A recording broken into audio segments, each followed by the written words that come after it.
Hello students, welcome to Tiwari Academy. तो आज हम प्रश्नावली 7.6 आरंभ करेंगे और उसके प्रथम प्रश्न पर बढ़ते हैं। यहाँ पर आपको दिया हुआ है फलन का समाकलन कीजिए और आपके पास फलन है x गुणा साइन एक्स। अर्थात आप यदि इसको मानक रूप में लिखेंगे तो आपके पास लिखा हुआ है समाकलन का चिन्ह x गुणा साइन एक्स डी एक्स। तो देखिए यहाँ पर आपके पास दो फलन है, पहला फलन है एक x है और दूसरा फलन साइन एक्स है और दोनों का गुणनफल हो रहा है। तो अभी इसके लिए एक फॉर्मूला होता है खंडशः समाकलन के लिए, उसको पहले एक बार हम समझ लेते हैं। देखिए यदि आपके पास दो फलन हैं, एक है फलन f(x) और दूसरा फलन है g(x) और ये यदि गुणनफल में है और आपको समाकलन करना है, तो देखिए सबसे पहले तो आप एक फलन को फर्स्ट फलन बोल देंगे और दूसरा मान लीजिए आपने g(x) को बोल दिया। अभी हम ये भी आपको बताएंगे कि पहला फलन किसको मानना है, दूसरा किसको मानना है। अभी के लिए आप समझ लीजिएगा, आपने किसी एक को फर्स्ट बोला और किसी एक को सेकंड बोला। तो देखिए इसका फॉर्मूला आपके पास आएगा, पहले फलन को आप ऐसे रखेंगे और दूसरे का आप समाकलन कर देंगे माइनस, अब आप पहले फलन का अवकलन करेंगे और दूसरे का आप समाकलन कर देंगे और आप उसका होल समाकलन भी कर देंगे। तो यहाँ से आपने सीखा कि यदि आपके पास दो फलन हैं तो आप किस तरीके से उसको हल करेंगे। तो देखिए अब यहाँ पर बात आती है कि पहला और दूसरा फलन किसको मानना है। तो देखिए आपके पास एक ऑर्डर अर्थात एक क्रम होता है आइलेट, ये अंग्रेजी में लिखा हुआ है, कुछ लेटर हैं। आई का अर्थ है इनवर्स अर्थात जिसे हिंदी में प्रतिलोम बोलते हैं। एल का मतलब है लॉग अर्थात जिसे हिंदी में हम लघुगणक बोलते हैं। ए का मतलब है एल्जेब्रिक जिसे हिंदी में बीजगणितीय बोलते हैं। और टी का मतलब है ट्रिग्नोमेट्रिक जिसे हिंदी में त्रिकोणमितीय बोलते हैं। ये सब फलन के प्रकार हैं, त्रिकोणमितीय फलन जैसे बीजगणितीय फलन, लघुगणकीय फलन, प्रतिलोम फलन। और ई अंत में एक्सपोनेंशियल बोला जाता है अंग्रेजी में और जिसे हम हिंदी में चरघातांकीय बोलते हैं। तो आपको ये समझ में आ गया कि आइलेट का मतलब क्या है। अब आपको जो भी आपके पास पहला फलन होगा उसको आप इस ऑर्डर में मानेंगे। जैसे आपके पास यहाँ पर देखिए पहले प्रश्न में x और साइन x था, तो अगर आप सबसे पहले चलेंगे तो x तो बीजगणितीय फलन है, एल्जेब्रिक फलन है। साइन x आपके पास त्रिकोणमितीय फलन अर्थात t से आ रहा है। तो अब आप देखिए a पहले आ रहा है या t पहले आ रहा है। तो आप देखिए ऐसे चलेंगे तो आपके पास तो a पहले आएगा अर्थात आप बीजगणितीय फलन को पहला नंबर दे देंगे। तो इस तरीके से आपके पास ये x पहला फलन हो जाएगा और साइन x दूसरा फलन आपके पास हो जाएगा। तो इस तरीके से आपने ये तो सीख लिया कि पहला और दूसरा फलन कैसे कैसे मानना है, और आपने ये भी सीख लिया कि यदि दो फलन आपके पास गुणनफल में हैं तो उनका समाकलन कैसे करते हैं। इसको हम दो फलनों का गुणनफल का समाकलन विधि कहेंगे या खंडशः समाकलन विधि बोलते हैं। एक बार और रिकॉल कर लेते हैं। यदि आपके पास दो फलन हैं f और एक फलन है g और आपको इसको समाकलन करना है, तो आप किसी भी एक फलन को f फर्स्ट मान लेंगे, किसी को सेकंड मानेंगे, और वो मानेंगे इसके लिए आपके पास एक नियम है, आप इस नियम से मानेंगे आइलेट वाले से। अब इसमें आप करते थे, ये आपके पास हो जाएगा, फर्स्ट वाले फलन को आप ऐसे लिखेंगे और सेकंड का आप समाकलन कर देंगे माइनस, अब आप पहले का अवकलन करेंगे तो देखिए पहले का अवकलन अर्थात एफ डैश, दूसरे का अब आप समाकलन कर देंगे। तो समाकलन आपने कर दिया और फिर जो भी आपके पास फलन आएगा ये मिलकर इसका आप दोबारा समाकलन कर देंगे। तो आपको यहाँ से ये भी समझ में आ गया कि कैसे ये फॉर्मूला लगाया जाता है। तो अभी देखिए आपको तो x गुणा साइन एक्स था, तो सबसे पहले फलन को आप ऐसे ही लिखेंगे अर्थात आपने x ऐसे लिख दिया। अब आप साइन एक्स का अवकलन करेंगे, सॉरी साइन एक्स का आपको समाकलन करना पड़ेगा दूसरे वाले फलन का। तो यहाँ पर आप लिख दीजिएगा साइन एक्स का समाकलन। अभी हम केवल फॉर्मूला लिख रहे हैं, सॉल्व अभी अगले स्टेप में करेंगे माइनस। अब आपको पहले फलन का अवकलन करना होगा, तो देखिए D by D x of x कर देंगे। देखिए आपने अवकलन कर दिया।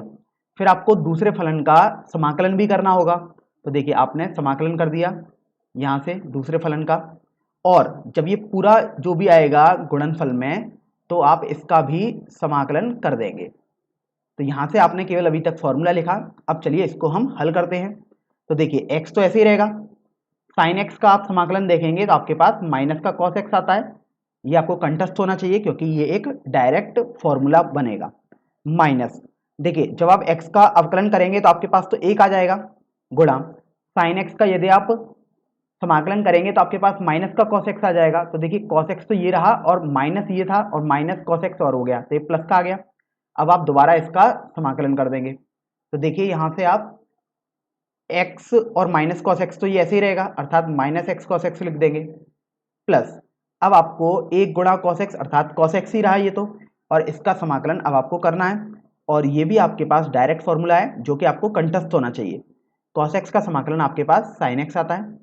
अब चूंकि सभी आपने समाकलन कर दिए हैं तो अब आप अंत में एक कांस्टेंट टर्म या c या k कुछ भी लिख सकते हैं। तो इस तरीके से आपका प्रश्न संख्या 1 हल हो जाएगा। तो देखिए अब हम प्रश्न संख्या 2 पर बढ़ते हैं। प्रश्न संख्या 2 में आपको दिया हुआ है कि फलन का समाकलन कीजिए और आपके पास दिया हुआ है x गुणा साइन 3x। तो यहाँ सबसे पहले यदि आप इसको लिखेंगे समाकलन के मानक रूप में तो समाकलन का चिन्ह x गुणा साइन 3x dx। तो अब बात आती है किसको पहला और किसको दूसरा फलन माना जाए, तो आप आइलेट वाले रूल से चलेंगे। तो देखिए सबसे पहले आपको तो यहाँ पता लग गया ये तो एल्जेब्रिक अर्थात बीजगणितीय फलन है और ये ट्रिग्नोमेट्रिक अर्थात त्रिकोणमितीय फलन है। तो आप देख रहे हैं कि सबसे पहले अगर आप ऊपर से चलेंगे तो a पहले आएगा, तो इसका मतलब ये हुआ कि आप x को पहला फलन मान लेंगे और साइन 3x को दूसरा फलन मान लेंगे। तो देखिए एक बार हम दोबारा फॉर्मूला लिख देते हैं, सॉल्व हम अगले स्टेप में करेंगे समाकलन अर्थात। तो देखिए पहले फलन को आप ऐसे लिखेंगे, दूसरे फलन का अब आप समाकलन कर देंगे, माइनस अब आप पहले फलन का अवकलन कर देंगे, दूसरे का अब आप समाकलन कर देंगे। तो देखिए साइन 3x का अब आप समाकलन कर रहे हैं और अंत में आप जो ये आपके पास पूरा फलन आया है उसका भी आप समाकलन कर देंगे। तो देखिए अभी तक आपने केवल फॉर्मूला लिखा, अब हम इसको थोड़ा सरल करेंगे अर्थात अब यहाँ पर हम प्रॉपर समाकलन करेंगे। तो देखिए x साइन 3x का आपके पास समाकलन आ जाएगा माइनस का cos 3x, लेकिन चूंकि x में आप देखिए 3 का गुणा हो रहा है अतः आप 3 से भाग कर देंगे, माइनस x का अवकलन आपके पास 1 आ जाएगा, साइन 3x का समाकलन आपने अभी किया भी है और ये आ जाएगा माइनस cos 3x बटे 3 और आप इसका दोबारा समाकलन करेंगे। तो देखिए एक का गुणा हो रहा है माइनस cos 3x बटे 3 में, तो एक को आप हटा भी दें क्योंकि गुणा करने पर वही आ जाएगा। तो आपके पास आ गया माइनस का x cos 3x बटे 3। अब देखिए माइनस और माइनस तो आपके पास प्लस हो गया, प्लस और ये 3 को आप बाहर ले लीजिएगा क्योंकि ये तो एक अचर राशि है, ये तो जैसी की तैसी ही रहेगी। तो आपके पास बचा cos 3x का समाकलन x के सापेक्ष। तो जब आप यहाँ पर अब समाकलन करेंगे तो देखिए आपके पास आ जाएगा माइनस का x cos 3x बटे 3 प्लस, अब यहाँ से देखिए यदि आप cos 3x का समाकलन करेंगे तो आपके पास आ जाएगा साइन 3x बटे, अब चूंकि x के साथ देखिए आप 3 का गुणा हो रहा है अतः आप 3 का भाग कर देंगे और अंत में आप प्लस c या कांस्टेंट तो कुछ लिखेंगे ही। तो आपके पास देखिए आ जाएगा माइनस का x cos 3x बटे 3 प्लस 1 बटे 9 साइन 3x प्लस c। तो इस तरीके से ये आपका प्रश्न संख्या 2 का हल हो जाएगा। अब हम प्रश्न संख्या 3 हल करेंगे। यहां पर भी आपको दिया हुआ है कि फलन का समाकलन कीजिए और आपके पास फलन है एक्स स्क्वायर गुणा ई की घात एक्स। तो देखिए आप इसको यदि मानक रूप में लिखेंगे तो समाकलन का चिन्ह एक्स स्क्वायर गुणा ई की घात एक्स डी एक्स। तो अब यहाँ पर दो फलन आपको गुणनफल में दिखाई दे गए, तो आप आइलेट वाले नियम के हिसाब से इसमें फर्स्ट और सेकंड फलन मान लेंगे कि कौन कौन से होंगे। तो देखिए एक तो आपको ये ई अर्थात एक्सपोनेंशियल या हिंदी में चरघातांकीय फलन मिल रहा है और दूसरा आपको एक्स स्क्वायर, ये तो आपके पास बीजगणितीय फलन होता है। तो आप देखेंगे कि आपको ए वाले फलन को पहला नंबर देना होगा और ई वाले फलन को सेकंड नंबर देना होगा। तो देखिए आपने एक्स स्क्वायर को पहला फलन बोल दिया और ई की घात एक्स को दूसरा फलन बोल दिया। और एक बात आप ये भी ध्यान रखें, जनरली आप देखेंगे तो आपको दूसरा फलन जो भी होगा वो ऐसा फलन होगा जिसका आप समाकलन बहुत आसानी से कर सकते हैं, क्योंकि जब आप फॉर्मूला लिखते हैं तो उसमें दूसरे फलन का समाकलन आता है। तो देखिए यहाँ पर जब आप फॉर्मूला लगाएंगे तो आपके पास आ जाएगा, पहले फलन को आप ऐसे लिखेंगे, दूसरे का समाकलन। तो देखिए ई की घात एक्स का अब आप समाकलन करेंगे तो ई की घात एक्स आ जाएगा, माइनस अब आप पहले फलन का अवकलन करते थे तो 2x आ गया, दूसरे फलन का आप समाकलन करते थे तो e की घात x आ जाएगा, और dx आप दोबारा उसका समाकलन कर देते थे। तो देखिए आपके पास आ गया एक्स स्क्वायर ई की घात x माइनस 2 आपने बाहर ले लिया, और ये आपके पास आ जाएगा समाकलन का चिन्ह x ई की घात x dx। अब ये देखिए दोबारा आपके पास ऐसा आ गया कि दो फलनों का गुणनफल है, एक x है और एक e की घात x। तो आप दोबारा आइलेट से देखेंगे तो ये पहला फलन हो जाएगा और ये दूसरा फलन हो जाएगा। तो अभी आप यहाँ से देखो एक्स स्क्वायर ई की घात x तो ये चलता ही रहेगा, माइनस 2 भी आपके साथ चल ही रहा है। अब देखिए अब आप पहले फलन को ऐसे लिखेंगे और दूसरे फलन का अब आप समाकलन कर देंगे माइनस। अब आप पहले फलन का अवकलन करेंगे तो देखिए x का अवकलन करेंगे x के सापेक्ष तो 1 आ जाएगा, और दूसरे फलन का अब आप समाकलन करेंगे x के सापेक्ष तो e की घात x का समाकलन e की घात x ही आएगा, और जो ये बचेगा उसका आप दोबारा समाकलन कर देते थे। तो देखिए अभी तक आपने ये कर दिया। अब आप यहाँ से इसको अगले स्टेप में पूरा कर सकते हैं। जैसे देखिए एक्स स्क्वायर ई की घात x तो ऐसे ही रहेगा माइनस 2। अब देखिए x गुणा ई की घात x, इसमें तो कुछ करना नहीं है, ये तो जैसा का तैसा ही रखेंगे माइनस। अब e की घात x यहाँ पर आया और आपको इसका समाकलन करना है, तो e की घात x का समाकलन तो डायरेक्ट फॉर्मूला है, ये जैसे का तैसा ही रहेगा, तो e की घात x ही आ गया, और आप अंत में एक कांस्टेंट अर्थात c या k कुछ भी लिख सकते हैं। तो देखिए यहाँ पर जब आप इसको थोड़ा सरल करेंगे तो आपके पास आ जाएगा एक्स स्क्वायर ई की घात x माइनस, देखिए 2 का गुणा इससे करेंगे तो 2x ई की घात x, और माइनस मिलकर प्लस हो जाएगा तो ये प्लस 2 ई की घात x आ जाएगा और कांस्टेंट। तो इस तरीके से आपका प्रश्न संख्या 3 हल हो जाएगा। इसको लिखने का या इसको आंसर करने का एक तरीका और हो सकता है, आप देख सकते हैं ई की घात x तो हर किसी पद में कॉमन आ रहा है, तो आपने कॉमन ले लिया अर्थात उभयनिष्ठ कर लिया, तो आपके पास बच जाएगा x square minus 2x plus 2 plus constant. तो आप इनमें से कोई सा भी तरीका अपने आंसर में दे सकते हैं, दोनों ही आंसर आपके पास बिल्कुल सही हैं। चलिए अब हम अगले प्रश्न पर बढ़ते हैं, प्रश्न संख्या 4 पर। इस प्रश्न में दिया हुआ है कि फलन का समाकलन कीजिए और आपके पास फलन दिया हुआ है x गुणा लॉग x। तो देखिए आप लिखेंगे समाकलन का चिन्ह x गुणा लॉग x dx।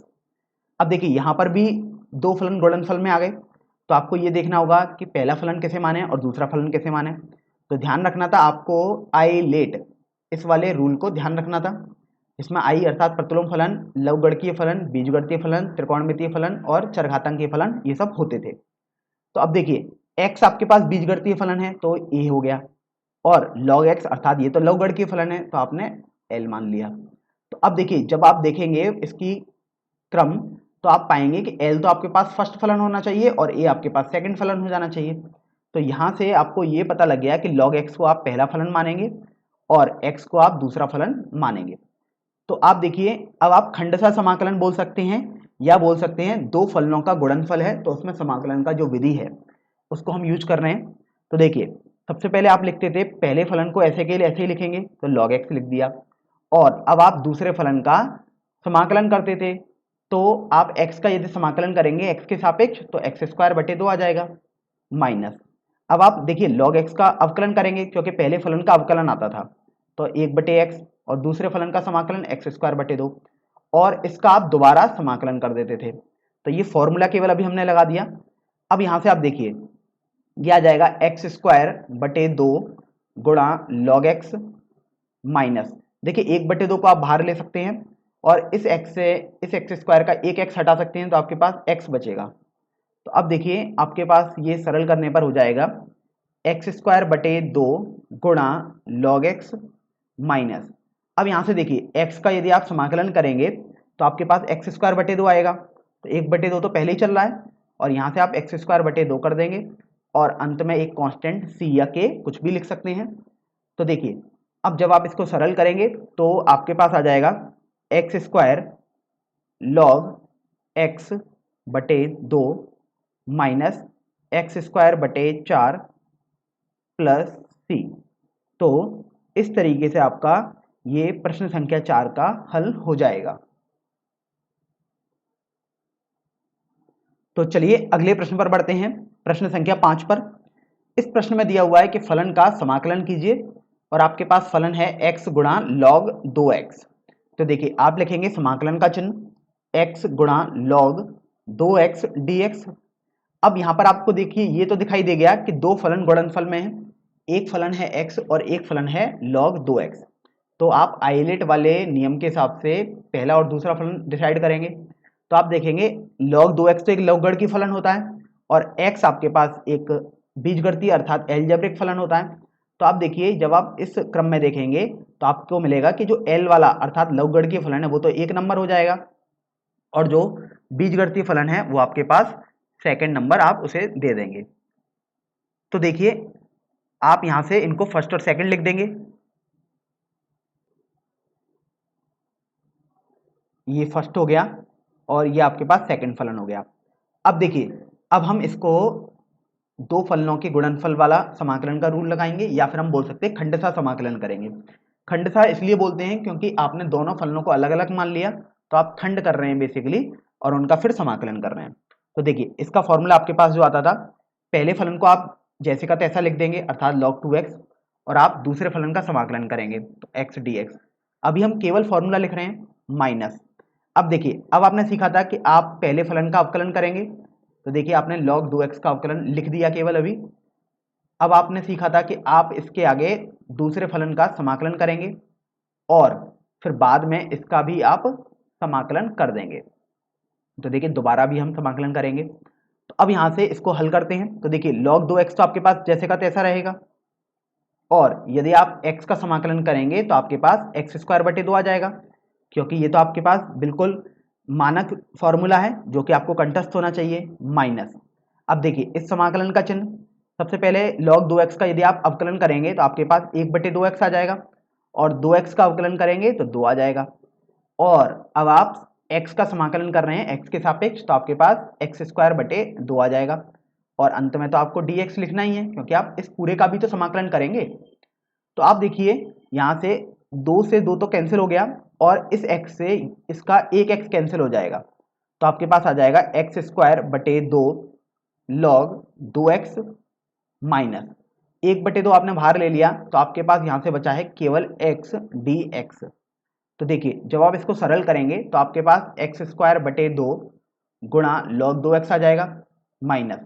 अब देखिए जब आप x का समाकलन करेंगे तो आपके पास तो x स्क्वायर बटे 2 आ जाएगा और 2 आपके पास पहले से चल रहा है तो यहाँ से आप 4 लिख सकते हैं प्लस कोई भी कांस्टेंट या c या k आप कुछ भी जरूर लिखेंगे। तो ये इस तरीके से आपका प्रश्न संख्या 5 का हल हो जाएगा।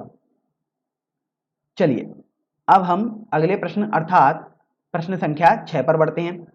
तो देखिए प्रश्न संख्या 6 में आपको दिया हुआ है कि फलन का समाकलन कीजिए और आपको जो फलन है वो दिया हुआ है एक्स स्क्वायर गुणा log x।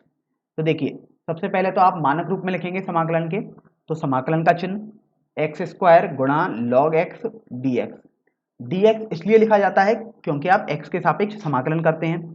तो अब देखो यहाँ से आप आइलेट के थ्रू जो नियम है आप उसके लिए पहला और दूसरा फलन डिसाइड कर देंगे। तो आप देख रहे हैं एक फलन तो एक्स स्क्वायर अर्थात एल्जेब्रिक है और दूसरा फलन log x अर्थात लघुगणकीय है तो ये l आ गया। जब आप इसकी वरीयता देखेंगे तो पाएंगे कि l वाला फलन तो पहला नंबर होना चाहिए और जो एल्जेब्रिक अर्थात बीजगणितीय फलन है वो आपके पास दूसरा नंबर हो जाना चाहिए। तो इस तरीके से आपको मिलेगा कि एक्स स्क्वायर को तो आप सेकंड फलन बोल देंगे और log x को आप पहला फलन बोल देंगे। तो अब आप यहाँ पर इसको हल करेंगे तो देखिए इसका फॉर्मूला आपने सीखा था, ये आ जाएगा। पहले फलन को आप ऐसे लिखेंगे और दूसरे फलन का आप समाकलन करेंगे। तो देखिए एक्स स्क्वायर का समाकलन बहुत आसान है, डायरेक्ट फॉर्मूला x की घात 3 बटे 3 आ जाएगा माइनस। अब आप देखिए पहले फलन का अवकलन करते थे तो 1 बटे x, दूसरे फलन का आप समाकलन करेंगे तो x क्यूब बटे 3 और जो ये आया है इसका आप दोबारा समाकलन कर देते थे। तो अभी आप यहाँ से देखिए कि x क्यूब बटे 3 गुणा log x, ये तो ऐसे का ऐसा ही रहेगा क्योंकि अब इसमें आपको कुछ भी नहीं करना है, ये तो जैसा का तैसा ही रहेगा माइनस 1 बटे 3 को आप बाहर रख लीजिएगा और इस x से यहाँ का एक x घटाएंगे तो x स्क्वायर बचेगा तो x स्क्वायर dx आपने लिख दिया। अब यहाँ से देखिए x की घात 3 बटे 3 गुणा log x, ये तो ऐसे का ऐसा ही रहेगा माइनस 1 बटे 3 अब आप एक्स स्क्वायर का समाकलन करेंगे तो आपके पास डायरेक्ट फॉर्मूला जो कि आपको कंठस्थ होना चाहिए, उसको एक बार रिवाइज कर लेते हैं। एक्स की घात एन का समाकलन यदि आप एक्स के सापेक्ष करेंगे तो आपके पास एक्स की घात एन प्लस एक बटे एन प्लस एक आएगा। बस ध्यान ये रखना है, ये फॉर्मूला तब वैलिड नहीं है जब एन माइनस एक हो जाए। तो देखिए यहाँ से आपके पास आ जाएगा एक्स की घात 2 प्लस एक बटे 2 प्लस एक। अब चूंकि आपने समाकलन कर दिया तो अंत में आप कांस्टेंट लगाना नहीं भूलेंगे, तो आपने कांस्टेंट की जगह प्लस 3 लिख दिया। तो अब देखिए आपके पास आ जाएगा एक्स की घात 3 बटे 3 गुणा लॉग एक्स माइनस। अब यहाँ से देखो ये तो एक्स की घात 3 आ गया अंश में, और हर में देखो ये 3 है और ये भी 3 है, तो गुणा करेंगे आप तो आपके पास आ जाएगा एक्स की घात 3 बटे 9 प्लस सी। तो इस तरीके से आपका ये आंसर हो जाएगा। अब इस आंसर को आपको देने का एक तरीका और हो सकता है, अर्थात इसको आप एक रूप में और बदल सकते हैं। यदि आप एक्स क्यूब बटे 3 को कॉमन ले लें, क्योंकि देखिए यहाँ भी कॉमन आ रहा है और एक्स क्यूब बटे 3 यहाँ पर भी वेनिस्ट हो जाएगा, तो एक्स क्यूब बटे 3 को आपने दोनों भागों में से कॉमन ले लिया, तो आपके पास बचा लॉग एक्स माइनस 1 बटे 3 प्लस कांस्टेंट। तो ये भी आपका एक आंसर हो सकता है। तो आप चाहें ये वाला आंसर अपनी परीक्षा में दें, चाहे ये वाला आंसर अपनी उत्तर पुस्तिका में लिखें, दोनों ही आंसर आपके पास बिल्कुल सही होंगे। अब हम प्रश्न संख्या 7 की तरफ बढ़ते हैं। यहां पर आपको दिया हुआ है कि फलन का समाकलन कीजिए और आपके पास फलन है x गुणा साइन इनवर्स x। तो देखिए सबसे पहले आप मानक रूप में लिखेंगे तो समाकलन का चिन्ह x गुणा साइन इनवर्स x dx। अब बात आती है कि किस फलन को पहला नंबर दें और किस फलन को दूसरा नंबर दें। तो देखिए आपने सीखा था कि आप आइलेट नियम के हिसाब से इनको वरीयता देंगे। तो देखिए साइन इनवर्स एक्स अर्थात ये तो एक इनवर्स फलन या आप बोल सकते हैं प्रतिलोम फलन है। दूसरा है आपके पास एक्स जो कि आपके पास एक बीजगणितीय फलन है अर्थात एल्जेब्रिक फलन है। तो आपको आई और ए दिखाई दे रहा है, तो यदि आप वरीयता देंगे तो आप पाएंगे कि आई को तो पहला नंबर मिलना चाहिए और ए वाला फलन आपका दूसरा फलन कहलाया जाएगा। तो यहाँ से आपको ये पता लग गया कि साइन इनवर्स एक्स को आप पहला फलन बोल देंगे और इस एक्स को आप दूसरा फलन बोल देंगे। तो अब यहाँ से आप देखो कि यदि आप फॉर्मूला लगाएंगे तो केवल अभी हम फॉर्मूला लिख देते हैं खंडशः समाकलन का।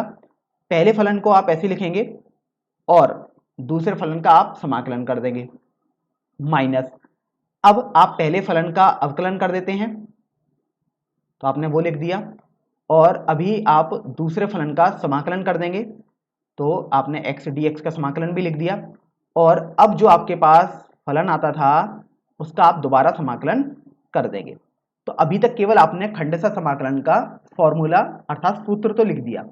अब चलिए इसको हम थोड़ा सरल करते हैं। तो देखिए साइन इनवर्स एक्स तो जैसा का तैसा ही रहेगा, तो आपने ऐसे लिख दिया, और यदि आप x का समाकलन करेंगे तो आपके पास एक्स स्क्वायर बटे 2 आ जाएगा माइनस।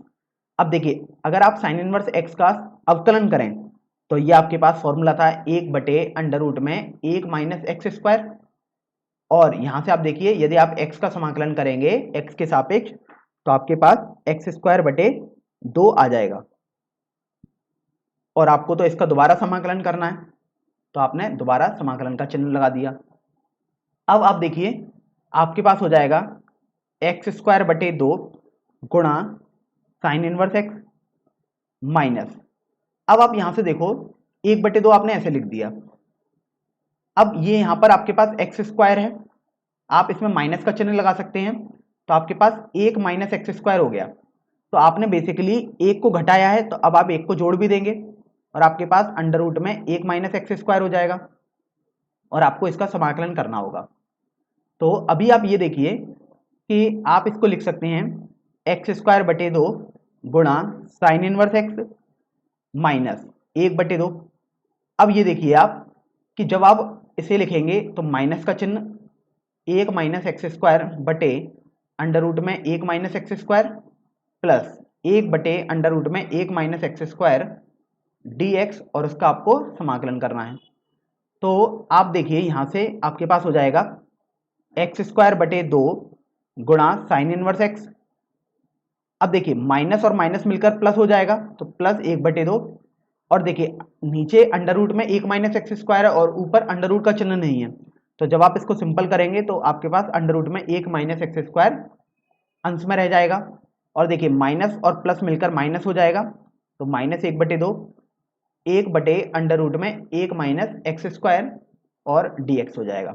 अर्थात यहाँ पर आपने समाकलन के चिन्ह को वितरित कर दिया।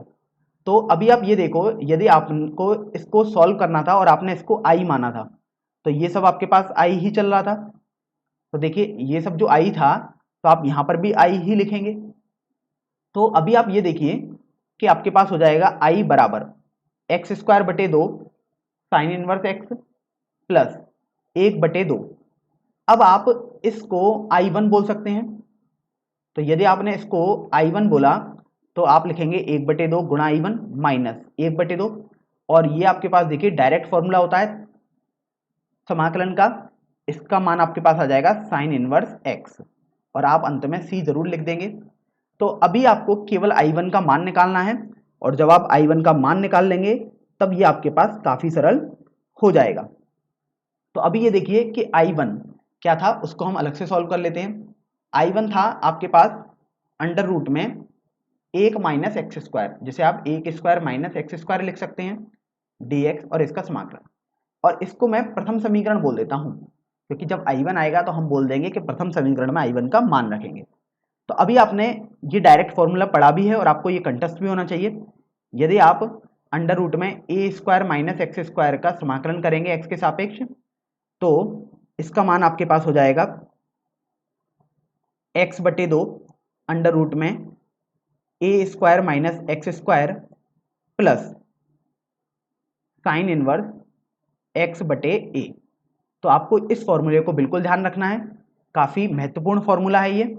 तो आप यहाँ से देखो, जब आप इस फॉर्मूले को यहाँ पर लगाओगे तो आप पाओगे कि a की जगह तो 1 है और x की जगह x है, तो आपके पास I1 आ जाएगा x/2 अंडर रूट में a² माइनस एक्स स्क्वायर, मतलब जैसे का तैसा लिख दोगे, तो 1 minus x square plus sine inverse x/a अर्थात x/1 आ जाएगा आपके पास। तो देखिए आपने I1 भी लिख दिया, और इसको आप चलिए C1 लिख सकते हैं, क्योंकि आपको एक अचर पद तो जोड़ना ही होता है जब भी आप समाकलन करते हैं। तो आप ये देखो कि ये आपके पास, अगर आपने इसको समीकरण संख्या 2 बोल दिया, तो अगर आप समीकरण संख्या 1 और समीकरण संख्या 2 को देखेंगे तो आपको यहाँ से i का मान मिल जाएगा x² 2 प्लस 1/2, यहाँ से आ जाएगा x/2 अंडर रूट में 1 minus x square plus sine inverse x minus 1/2 sign inverse x plus, अब देखिए यहाँ C1 है और यहाँ C है, तो ये है तो अचर ही, तो इनको मिलाकर एक नया अचर पद ही तो आएगा आपके पास। तो आप इसको C2 या C3 या K कुछ भी लिख सकते हैं, जैसे यहाँ पर हमने K लिख दिया। अब यहाँ से आप देखिए, जब इसको आप थोड़ा सा सरल और करेंगे तो आपको मिलेगा i बराबर x² 2 प्लस, अब देखिए 1/2 का यदि आप गुणा करेंगे तो x/4 अंडर रूट में 1 माइनस एक्स स्क्वायर, 1/2 का जब आप साइन इनवर्स x में गुणा करेंगे तो 1/2 गुणा साइन इनवर्स x आ जाएगा धनात्मक, माइनस 1/2 साइन इनवर्स x आपके पास यहाँ पर है, और आपने यहाँ पर अंत में k एक कांस्टेंट या अचर पद जोड़ दिया था। अब यहाँ से आप देखिए, गौर करने पर आप पाएंगे यहाँ तो प्लस 1/2 साइन इनवर्स x है और यहाँ माइनस का 1/2 साइन इनवर्स x है, तो ये आपके पास कैंसिल हो जाएगा। तो आपके पास बचेगा i बराबर x² 2 plus x/4 under root में 1 minus x square plus k। तो यहाँ से आपके पास ये आपका आंसर हो जाए। अच्छा, यहाँ पर एक बात को आपको ध्यान रखना है कि x² 2 यहाँ साइन इनवर्स x भी गुणा हो रहा है, तो आप यहाँ पर x² 2 साइन इनवर्स x का गुणा भी कर देंगे, तो यहाँ पर भी साइन इनवर्स x का आप गुणा करेंगे और यहाँ पर भी साइन इनवर्स x का गुणा आप गुणा कर देंगे। तो इस तरीके से आपका ये प्रश्न संख्या 7 का उत्तर हो जाएगा। अब हम प्रश्न संख्या 8 हल करेंगे। यहाँ पर इस प्रश्न में आपको दिया हुआ है कि फलन का समाकलन कीजिए, और आपके पास फलन है x गुणा tan इनवर्स x। तो देखिए, यदि आप समाकलन के मानक रूप में लिखेंगे तो आपके पास आ जाएगा समाकलन का चिन्ह x गुणा tan इनवर्स x गुणा dx। तो अब यहाँ से आप देखिए, आपको फर्स्ट और सेकंड फलन मानना होगा, तो आप आइलेट वाला नियम याद रखेंगे। आप देखिए tan इनवर्स x तो आपके पास एक प्रतिलोम फलन है, अर्थात i जिसे आप अंग्रेजी में इनवर्स बोलते थे, और आपके पास x एक बीजगणितीय फलन अर्थात एल्जेब्रिक फंक्शन है जिसको आप ए बोलते थे। तो आप यहां से देखो, यदि आप इनकी वरीयता जांचेंगे तो आई वाला फलन तो आपके पास पहला हो जाएगा और ए दूसरे नंबर पर फलन हो जाएगा, अर्थात ये tan इनवर्स x तो आपके पास पहला फलन हो गया और x आपके पास ये दूसरा फलन हो जाएगा। तो अभी आप देखिए इसका आप फॉर्मूला कराएंगे अर्थात खंडशः समाकलन करेंगे।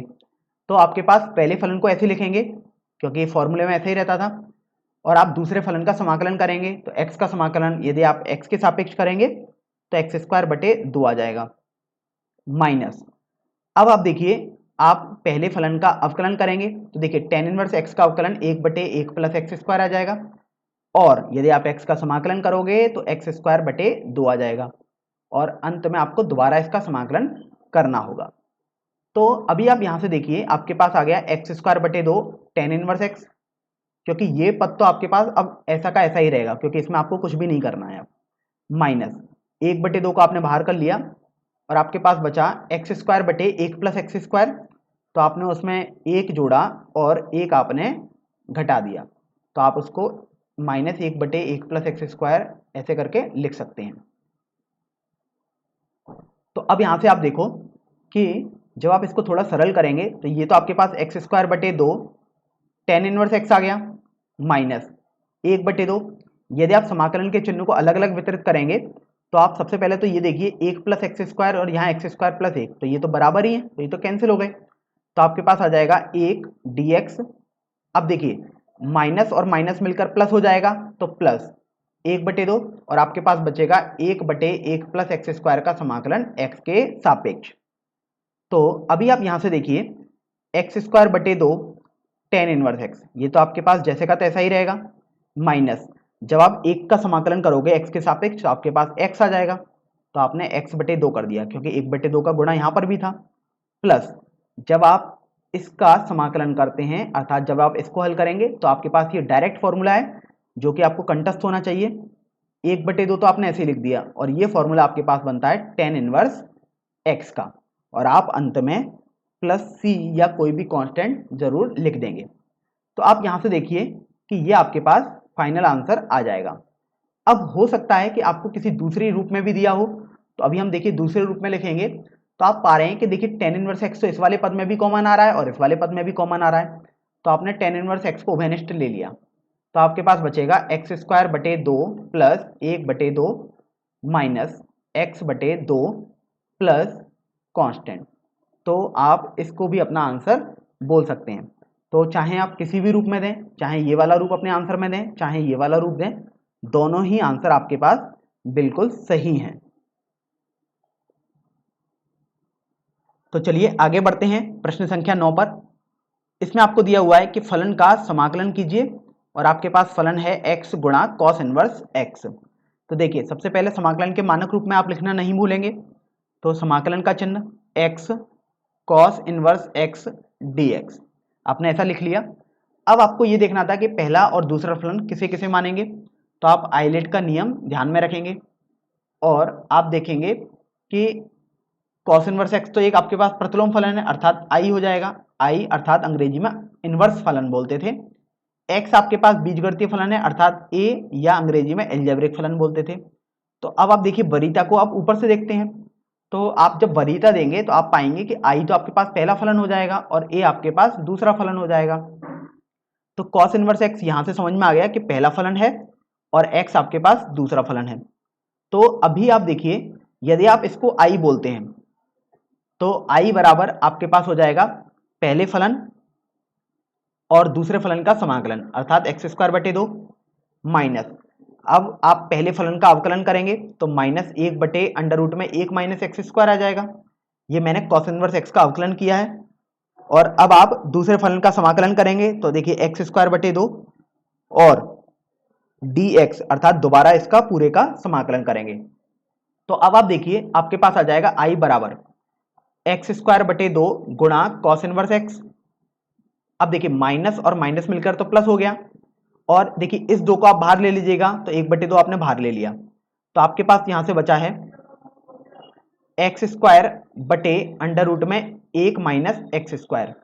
तो अगर आप यहां से देखिए माइनस चिन्ह कॉमन ले लें और 1 माइनस एक्स स्क्वायर को ऐसे लिख दें तो आप पाएंगे कि आपने बेसिकली -1 किया है तो आपको +1 भी करना होगा। तो आपने 1/√1 में 1 - x स्क्वायर को अलग से लिख दिया यहाँ से। तो अभी आप देखिए, जब इसको आप थोड़ा सरल करेंगे तो सबसे पहले तो आप लिखेंगे x²/2 गुणा cos इनवर्स x, क्योंकि अब ये आपके पास जैसे का तैसा रहेगा, इसमें आपको कुछ भी नहीं करना है अभी। अब यहां से देखो, जब आप समाकलन के चिन्ह को वितरित करोगे तो आपको मिलेगा -1/2 समाकलन का चिन्ह। देखिए, जब आप इससे हल करेंगे तो आपके पास √ का 1 - x² रह जाएगा dx, और यहां से रह जाएगा 1/2 1/√1 का 1 - x² dx। तो देखिए, यहां से आप ये देखिए कि आपने एक फॉर्मूला पढ़ा था जो कि आपको कंठस्थ होना चाहिए, √ का x² - a² dx, अर्थात जब आप इसका समाकलन करेंगे x के सापेक्ष तो आपके पास आ जाएगा x/2 √ का x² - a² plus sine inverse x/a। तो एक तो आपको ये फॉर्मूला याद होना चाहिए, मानक फॉर्मूला है, और दूसरा आपने सीखा था कि यदि आप 1/√1 का 1 - x² इसका समाकलन करेंगे x के सापेक्ष तो आपके पास साइन इनवर्स x आ जाएगा। तो अभी आप ये देखो कि जब आप इन फॉर्मूलों को लगाओगे तो आपके पास जो i आएगा उसको अब हम लिखते हैं i, अर्थात जो इस पूरे फलन का आंसर है, i बराबर x²/2 cos इनवर्स x, ये तो आप जैसे का तैसा रखेंगे -1/2। अब देखिए, इसका समाकलन अर्थात आप पहले फॉर्मूले से लगाएंगे तो a आपको देखिए 1 दिखाई दे रहा है, यहां पर ये a² - x² है, यहां पर भी a² - x² है फॉर्मूले में। तो देखिए a आपको 1 दिखाई दे रहा है और x की जगह तो x ही है। तो देखिए, आप जब इसको लगाएंगे तो x/2 √ में a² - x² अर्थात 1 - x² plus sine inverse x हो जाएगा, प्लस अब आप देखिए 1/2 को ऐसे लिख देंगे, और जब आप इसको हल करेंगे तो आप ये देखिए सेकंड वाला फॉर्मूला लगाएंगे जो कि आपके पास साइन इनवर्स x आ जाएगा, और आप अंत में +c या कोई भी कांस्टेंट लगाना नहीं भूलेंगे। तो देखिए, जब आप इसको थोड़ा सरल करेंगे तो आपके पास आ जाएगा i बराबर x²/2 गुणा cos इनवर्स x। फिर आप देखिए माइनस, जब आप 1/2 का x/2 में गुणा करोगे तो x/4 गुणा √ में 1 - x²। और देखिए, जब आप माइनस के 1/2 का साइन इनवर्स x में गुणा करेंगे तो आपके पास आ जाएगा -1/2 साइन इनवर्स x, और यहां से आप देखिए प्लस 1/2 साइन इनवर्स x चल रहा है, प्लस c अंत में चलता ही रहेगा, क्योंकि ये तो एक अचर राशि आपको लिखनी ही पड़ेगी। तो आप गौर करने पर पाएंगे, देखिए ये प्लस का 1/2 साइन इनवर्स x है और यहाँ देखिए माइनस का 1/2 साइन इनवर्स x है, तो ये आपके पास कैंसिल हो गया। तो आपके पास बचा केवल i बराबर x²/2 गुणा cos inverse x minus x/4 गुणा √ में 1 - x²। तो इस तरीके से आपका ये उत्तर हो जाएगा।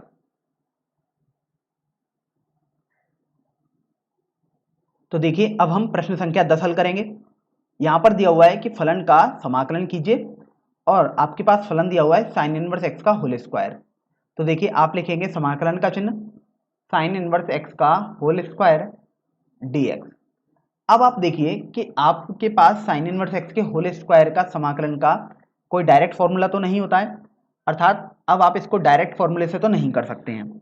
तो अभी आप देखिए, अगर आपके पास कुछ भी नहीं लिखा है तो आप लिख सकते हैं 1 का गुणा आप कर सकते हैं, अर्थात 1 गुणा साइन इनवर्स x का होल स्क्वायर लिख सकते हैं, क्योंकि इसमें कोई भी चेंज तो होगा नहीं। तो अभी देखो, आपके पास दो फलन दिखाई देगा, एक तो 1 हो गया और एक हो गया साइन इनवर्स x का होल स्क्वायर। तो अभी आपको निर्धारित करना है कि कौन सा पहला फलन हो जाएगा और कौन सा वाला दूसरा फलन हो जाएगा। तो अभी आप देखो कि साइन इनवर्स x का होल स्क्वायर ये तो एक प्रतिलोम फलन है, अर्थात i हो गया, और 1 एक आपके पास बीजगणितीय फलन है, तो ये आपके पास a वाला हो गया। जब आप वरीयता निर्धारित करोगे तो आप देखोगे कि i वाला फलन तो पहला फलन हो जाएगा और जो a वाला फलन है वो आपके पास दूसरा आ जाएगा। इसका मतलब साइन इनवर्स x का होल स्क्वायर आपके पास पहला फलन हो गया और एक आपके पास दूसरा फलन हो जाएगा। तो यदि आप इसको i मानते हैं तो अभी आप देखिए खंडशः समाकलन का अब आप फॉर्मूला लगा सकते हैं। फर्स्ट, अर्थात पहले फलन को आप ऐसे लिखेंगे गुणा सेकंड का समाकलन, तो एक का समाकलन यदि आप करेंगे तो x बटे 2 माइनस पहले का अवकलन अर्थात साइन इनवर्स x के होल स्क्वायर का अवकलन, तो ये आ जाएगा 2 साइन इनवर्स x, और साइन इनवर्स x का यदि आप अवकलन करेंगे तो 1 बटे अंडर रूट में 1 माइनस एक्स स्क्वायर आ जाएगा। तो देखिए 1 माइनस एक्स स्क्वायर भी आपने लिख दिया, इनटू सेकंड का समाकलन अर्थात x बटे 2, और इसका आपको पूरे का समाकलन दोबारा करना होगा। यह आपने केवल फॉर्मूले के हिसाब से सभी मानों को कर दिया। अब आप देखो 2 से 2 तो आपके पास ये कैंसिल हो जाएगा, तो आपके पास बचेगा साइन इनवर्स x का होल स्क्वायर x बटे 2 माइनस, आप देखिए साइन इनवर्स x, और यहां पर आप इसे प्लस यहां लिख सकते हैं, और देखिए 2x माइनस बटे अंडर रूट का 1 माइनस एक्स स्क्वायर लिख सकते हैं। इसको समझ भी लेते हैं कि ऐसा हमने क्यों लिखा है। तो देखिए आपने 2 का बेसिकली गुणा किया है अभी तक, तो आप 2 का भाग भी कर देंगे। अब यहां पर आप समझिए कि ऐसा क्यों किया गया है। यदि आप इसको सेकंड फलन मानेंगे, क्योंकि आप साइन इनवर्स एक्स को सेकंड फलन इसलिए नहीं मान सकते क्योंकि आप उसका समाकलन नहीं जानते हैं। हमेशा द्वितीय फलन उस फलन को माना जाता है जिसका समाकलन आप आसानी से कर पाए। तो यहां से आप देखो यदि आप माइनस 2x बटे under root 1 minus x square को सेकंड फलन माने और साइन इनवर्स एक्स को प्रथम फलन माने, तो आपको माइनस 2x बटे अंडर रूट का 1 माइनस एक्स स्क्वायर का समाकलन करना होगा। तो देखिए ये काफी आसान है, और कैसे करेंगे ये आपने पिछली प्रश्नावली में देखा भी था। चलिए इस बार इसको प्रॉपर विधि से कर लेते हैं। यदि आप 1 माइनस एक्स स्क्वायर को t या टी स्क्वायर कुछ भी मान सकते हैं, तो आपके पास आ जाएगा माइनस का 2x dx बराबर 2t dt। तो आप देखिए माइनस का 2x dx आप सीधे 2t dt रख सकते हैं, और बटे under root 1 minus x square को आपने टी स्क्वायर माना है, तो आपके पास ये t बचेगा। तो देखिए ये कट गया, तो आपके पास केवल बचा 2 और 1 का समाकलन t आ जाएगा, और ये आप देखिए आसानी से आप बता सकते हैं, ये आपके पास आ गया 2 अंडर रूट का 1 minus x square plus C. तो आपने देखा कि आप कितनी आसानी से माइनस 2x बटे under root 1 minus x square का समाकलन बता पा रहे थे। यही कारण था कि आपने यहाँ पर इस फॉर्म को बनाया है। तो अब देखिए यहाँ पर आप फर्स्ट और सेकंड से करेंगे, तो आपके पास i, ये भी i ही चल रहा था, आ जाएगा x बटे 2 गुणा साइन इनवर्स x का होल स्क्वायर। अब देखिए 1 बटे 2 पहले फलन को आप ऐसे लिखेंगे, तो साइन इनवर्स x, दूसरे फलन का समाकलन तो आप देख सकते हैं आपके पास आ चुका है 2 अंडर रूट में 1 माइनस एक्स स्क्वायर, माइनस पहले फलन का अब आप अवकलन करते थे तो 1 बटे अंडर रूट में 1 माइनस एक्स स्क्वायर, दूसरे फलन का समाकलन तो 2 अंडर रूट में 1 माइनस एक्स स्क्वायर आप पहले ही निकाल चुके हैं यहाँ से, और इसका दोबारा आप समाकलन कर देंगे। तो आप पाएंगे देखिए अंडर रूट का 1 माइनस एक्स स्क्वायर अंश और हर दोनों में है, तो आपने ये कैंसिल कर दिया। तो जब आप थोड़ा सरल करेंगे तो आपको मिलेगा i बराबर x बटे 2 साइन इनवर्स x का होल स्क्वायर। देखिए जब आप गुणा करेंगे 1 बटे 2 का, तो यहां से गुणा करेंगे तो देखिए 2 यहां पर दिखाई दे रहा है और 2 यहां पर भी है, तो ये कैंसिल हो जाएगा, प्लस साइन इनवर्स x गुणा अंडर रूट का 1 माइनस एक्स स्क्वायर, और आप देखिए 1 बटे 2 का यदि आप यहाँ 2 से गुणा करेंगे तो आपके पास केवल 1 का समाकलन बचेगा। तो जब आप इसको थोड़ा और सरल करेंगे तो आपके पास i आ जाएगा x बटे 2 साइन इनवर्स x का whole square plus sine inverse x गुणा अंडर रूट में 1 माइनस एक्स स्क्वायर माइनस, अब आप देखिए यहाँ पर 1 गुणा dx है, तो इसको आप लिख सकते हैं 1 का समाकलन, अर्थात ये आपके पास x आ जाएगा, और आप अंत में कांस्टेंट या c लगाना नहीं भूलेंगे। तो इस तरीके से आपका ये प्रश्न संख्या 10 का हल हो जाएगा। चलिए अब हम अगले प्रश्न पर बढ़ते हैं, प्रश्न संख्या 11 पर। इस प्रश्न में आपको दिया हुआ है कि फलन का समाकलन कीजिए, और आपके पास फलन है x गुणा कॉस इनवर्स x बटे under root 1 minus x square. तो देखिए इस सवाल को हम दो मेथड से आपको सिखाएंगे। सबसे पहले पहला मेथड देख लेते हैं। पहले मेथड में आप सबसे पहले समाकलन का चिन्ह x कॉस इनवर्स x बटे under root 1 minus x square आपने लिख दिया। अब आप यहां से देखो कि यदि आप एक फलन को कॉस इनवर्स x बटे अंडर रूट का 1 माइनस एक्स स्क्वायर बोल दें सीधे, तो यदि आपको इसका समाकलन आना चाहिए तो अगर आप इसका समाकलन करेंगे तो आप देखिए इसका समाकलन करना तो बहुत आसान है, क्योंकि आप यहाँ पर देखिए कॉस इनवर्स एक्स को टी मान ले तो आपके पास आ जाएगा -1/√1 minus x square D x बराबर डी टी। तो यहाँ से आपको पता लग रहा है कि 1/√1 minus x square D x आपके पास ये हो जाएगा माइनस डी टी के बराबर। तो आपके पास यहाँ से बचा टी गुणा माइनस डी टी, तो आपके पास ये आ गया। अब यहाँ से आप इसका समाकलन बहुत आसानी से कर सकते हैं, जो कि आ जाएगा t²/2 प्लस कोई भी कांस्टेंट। अब चूंकि आपको टी में बनाना नहीं था तो आप टी का मान कॉस इनवर्स एक्स लिख देंगे, तो आपके पास आ जाएगा माइनस कॉस इनवर्स एक्स का होल स्क्वायर बटे 2 प्लस सी। तो आपने यहाँ से सीख लिया कि इसका समाकलन आपके पास माइनस का कॉस इनवर्स एक्स का होल स्क्वायर बटे 2 प्लस सी आ जाएगा। तो आप देखिए यहाँ से यदि आप इसको ऐसे लिख देते, x को एक फलन मान लेते और कॉस इनवर्स x बटे √1 माइनस एक्स स्क्वायर को एक फलन मान लेते और ये dx लिखते, तो अब आप चूंकि इसका समाकलन हमने आपको बता दिया कि ये आएगा, तो अब आप इसको सेकंड मान सकते हैं क्योंकि इसका समाकलन करना तो अब आसान है, और इसको आप फर्स्ट मान सकते हैं।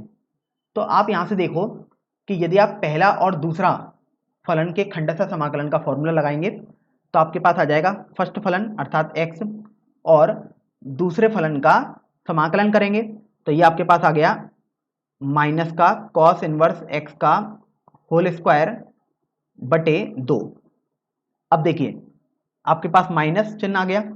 अब आप देखिए, अब आप कर देते पहले फलन का अवकलन तो x का अवकलन 1 आ जाएगा, और आप सेकंड का समाकलन करोगे तो आपके पास आ जाएगा कॉस इनवर्स x का होल स्क्वायर बटे 2 को आपने बाहर रख दिया और dx। तो देखिए आपके पास ये आ चुका। अब यहाँ से कॉस इनवर्स एक्स का होल स्क्वायर तो आप कर ही सकते हैं, ऐसा हमने पिछले प्रश्न में किया भी था। तो यहाँ से एक तरीके से तो आपके पास ये वाला आंसर आ जाएगा, बस आपको कॉस इनवर्स एक्स के होल स्क्वायर को हल करना पड़ेगा। तो अभी देखिए दूसरा मेथड अपने पास क्या हो सकता है, उसको भी अब हम समझ लेते हैं। मेथड 2। तो मेथड 2 में आप देखिए कि आपके पास जो प्रश्न था वो था एक्स कॉस इनवर्स एक्स बटे √1 minus x square D x. Method 2 में हम x बटे √1 minus x square D x इसको सेकंड फलन बोलेंगे, तो इसका हमें समाकलन आना चाहिए। तो देखिए इसको जब हम समाकलन करेंगे इसका तो √1 माइनस एक्स स्क्वायर को आप t मोल दीजिएगा तो आपके पास आ जाएगा 1/2 √1 माइनस एक्स स्क्वायर गुणा -2x dx बराबर dt। तो देखिए आपने ये तो लिख दिया, इसको मैं यहाँ लिख देता हूँ, ये आपके पास आ जाएगा dx बराबर dt के। तो अभी आप यहाँ से देखो कि 2 से 2 तो ये कैंसिल हो गया, तो आपके पास बचेगा x बटे √1 माइनस एक्स स्क्वायर dx बराबर dt। तो आपको इसको ध्यान रखना है। तो आप देखिए x बटे √1 minus x square D x बराबर डी टी आ जाएगा, अर्थात ये पूरा जो आपके पास व्यंजक लिखा हुआ है ये पूरा डी टी आ जाएगा। जब आप इसका समाकलन करेंगे तो आपके पास t प्लस कोई कांस्टेंट आ जाएगा, और आप देखिए t का मान तो आपने √ में 1 माइनस एक्स स्क्वायर माना है, तो आपके पास ये हो गया √1 minus x square plus C. तो यहाँ से आपने देखा कि यदि आप x बटे √ में 1 माइनस एक्स स्क्वायर को दूसरा फलन बोलेंगे तो आपके पास सॉल्व करना इसे काफ़ी आसान हो जाएगा। तो देखिए आप इसे लिख सकते हैं x बटे √ में 1 माइनस एक्स स्क्वायर गुणा कॉस इनवर्स x dx। तो अभी आप यहाँ से ये देखिए कि आप इसको तो फर्स्ट फलन बोल देंगे क्योंकि आप इसका समाकलन नहीं जानते हैं, और ये आपके पास दूसरा फलन आ जाएगा जिसका समाकलन आप जानते भी हैं, आपने देखिए यहाँ पर कर भी रखा है। तो जब हम इस समाकलन का यूज करेंगे और यहाँ पर खंडशः समाकलन का फॉर्मूला लगाएंगे तो देखिए अगर आप इस पूरे को i बोल देते हैं तो ये सब आपके पास i चल रहा है। तो देखिए i बराबर फर्स्ट अर्थात कॉस इनवर्स x गुणा सेकंड का समाकलन अर्थात इसका समाकलन करेंगे तो आपके पास तो ये दिया हुआ है √1 माइनस एक्स स्क्वायर।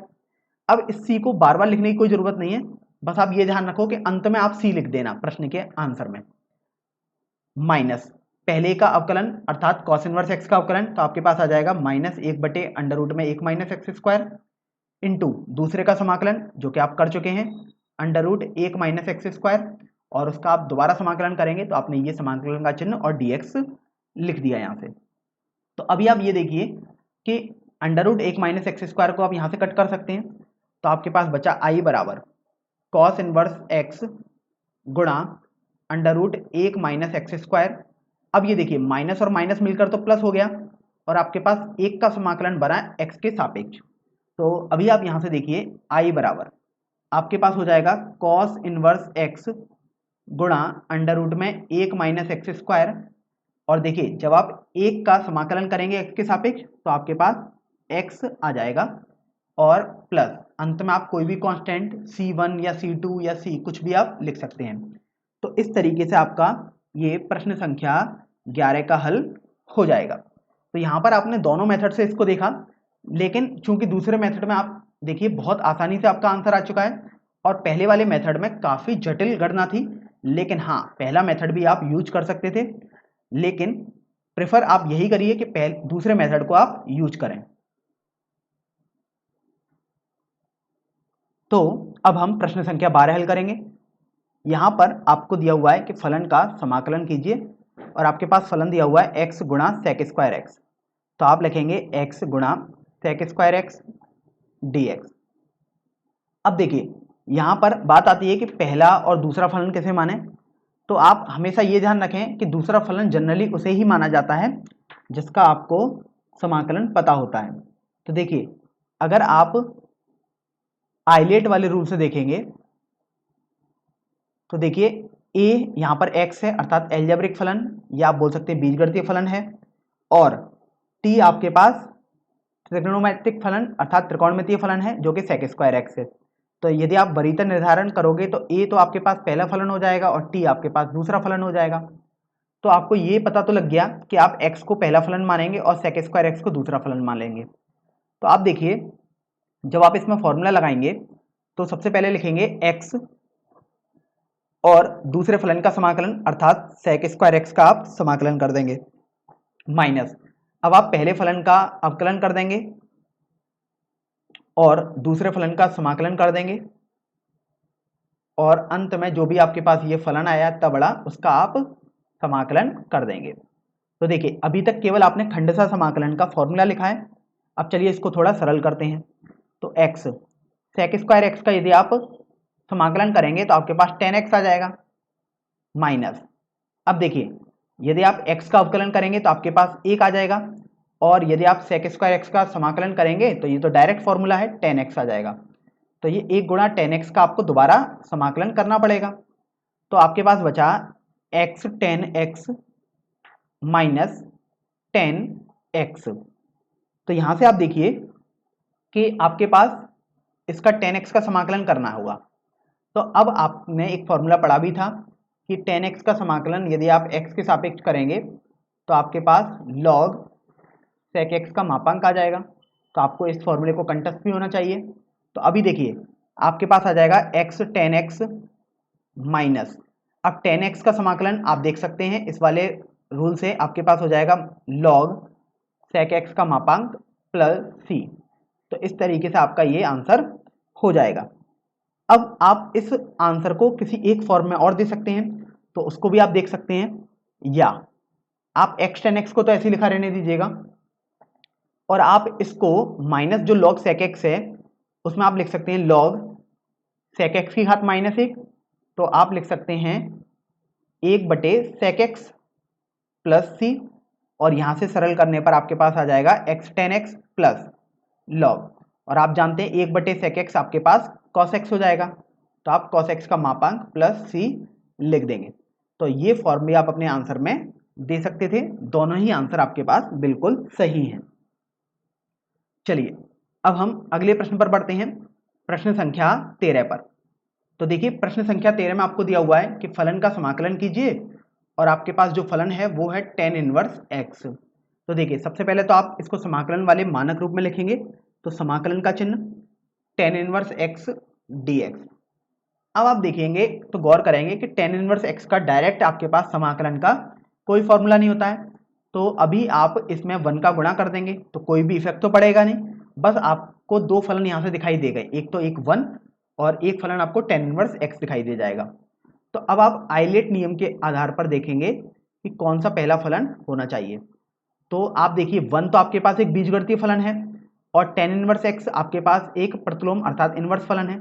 तो यदि आप वरीयता निर्धारण करोगे तो i को तो पहला फलन मान लोगे और a को दूसरा फलन मान लोगे। और वैसे भी अगर आप ये ना भी देखते आइलेट वाला रूल तो आपको पता था कि tan इनवर्स x का आप समाकलन कर ही नहीं पाएंगे, तो अर्थात आप इसको सेकंड फलन नहीं मानेंगे। सेकंड फलन हमेशा उसी फलन को माना जाता है जिसका आप समाकलन कर पाए। तो देखिए अब tan इनवर्स x का आप समाकलन कर ही नहीं सकते, नहीं तो आप 1 क्यों मानते, सीधे आंसर दे देते। इसलिए आपने tan इनवर्स x को पहला फलन मान लिया और 1 को सेकंड फलन मान लिया। और अगर आपने आइलेट वाले नियम से देखा तो भी आपके पास बिल्कुल ऐसा ही आ रहा है। तो अब देखिए यहाँ पर आप फॉर्मूला लगाएंगे खंडेसा समाकलन का। तो सबसे पहले आप लिखेंगे फर्स्ट अर्थात tan inverse x into second का समाकलन। तो इंटू सेकेंड का समाकलन अर्थात एक का समाकलन यदि आप करेंगे तो आपके पास x आ जाएगा, माइनस पहले का अवकलन अर्थात tan इनवर्स x का अवकलन करेंगे तो आपके पास आ जाएगा 1/1 प्लस एक्स स्क्वायर इंटू दूसरे का समाकलन अर्थात एक का समाकलन आपके पास x आ गया और बाद में आप इसका भी समाकलन कर देंगे। तो अभी आप ये देखिए कि यदि आपने इसको i मान लिया अर्थात अब आपको तो i हल करना है, तो i बराबर आपके पास आ जाएगा x tan inverse x minus, अब आप इसको i2 बोल दीजिएगा तो आपको तो i2 हल करना रह गया। जब आप i2 हल कर देंगे तो आप समीकरण संख्या 1 में i2 का मान लगा देंगे। तो देखिए i2 को हम अलग से हल कर लेते हैं। तो i2 आपके पास है x/1 plus x square dx। अब आप देखिए यदि आप 1 प्लस एक्स स्क्वायर को t मान लें तो आपके पास आ जाएगा 2x dx बराबर dt। तो अगर आपको x dx कहीं लिखना है तो आप 1/2 गुणा dt लिख सकते हैं। तो आप यहाँ से देखिए गौर करेंगे तो पाएंगे कि x भी दिया हुआ है और dx भी दिया हुआ है, तो आप इसकी जगह तुरंत dt/2 लिख सकते हैं। तो 1/2 तो आपने बाहर ले लिया क्योंकि ये तो एक अचर राशि थी dt बटे, अब आपके पास 1 प्लस एक्स स्क्वायर रहा और आप देखिए आपने 1 प्लस एक्स स्क्वायर को तो t माना है तो आप यहाँ पर t लिख देंगे। तो आपके पास आ जाएगा i2 बराबर 1/2। ये आपके पास डायरेक्ट फॉर्मूला होता है 1/t का समाकलन यदि आप t के सापेक्ष करेंगे तो आपके पास आ जाएगा log t का मापांक प्लस c। अब चूंकि आप देखिए t में तो आपने माना था, एक्चुअल में तो इस प्रश्न में जो चर था वो तो x था, तो अब आप t का मान 1 प्लस एक्स स्क्वायर लगा देंगे तो आपके पास आ जाएगा 1/2 log 1 प्लस एक्स स्क्वायर का मापांक प्लस c। तो अभी आप इस i2 की वैल्यू समीकरण संख्या 1 में रख देंगे तो आपके पास i आ जाएगा। यहाँ से देखिए i में आपको दिया हुआ था x tan inverse x minus i2 था, ये आपके पास समीकरण संख्या 1 थी। अब आप देखिए i2 का मान इस समीकरण में यदि आप लगा देंगे तो आपके पास आ जाएगा i बराबर x tan inverse x minus, अब आप i2 का मान ये लगा देंगे तो 1/2 log 1 प्लस एक्स स्क्वायर का मापांक और अंत में आप c या c1 या c2 या k कुछ भी आप लिख सकते हैं। तो इस तरीके से आपका प्रश्न संख्या 13 का उत्तर आ जाएगा। अब हम प्रश्न संख्या 14 हल करेंगे। यहां पर आपको दिया हुआ है कि फलन का समाकलन कीजिए और आपके पास फलन है x गुणा log x का होल स्क्वायर। तो देखिए सबसे पहले तो आप लिख देंगे i बराबर x log x का होल स्क्वायर dx और समाकलन का चिन्ह। अब यहां से आप देखो यदि आप आइलेट वाले फॉर्मूले से देखते तो आइलेट का ऑर्डर तो ये है अपने पास। अब आपके पास दो फलन दिखाई दे गए, एक तो आपके पास x है और एक फलन log x का होल स्क्वायर है। अब देखो log x तो लवगणकीय फलन है और x एक बीजगणितीय फलन है, तो ये a हो गया।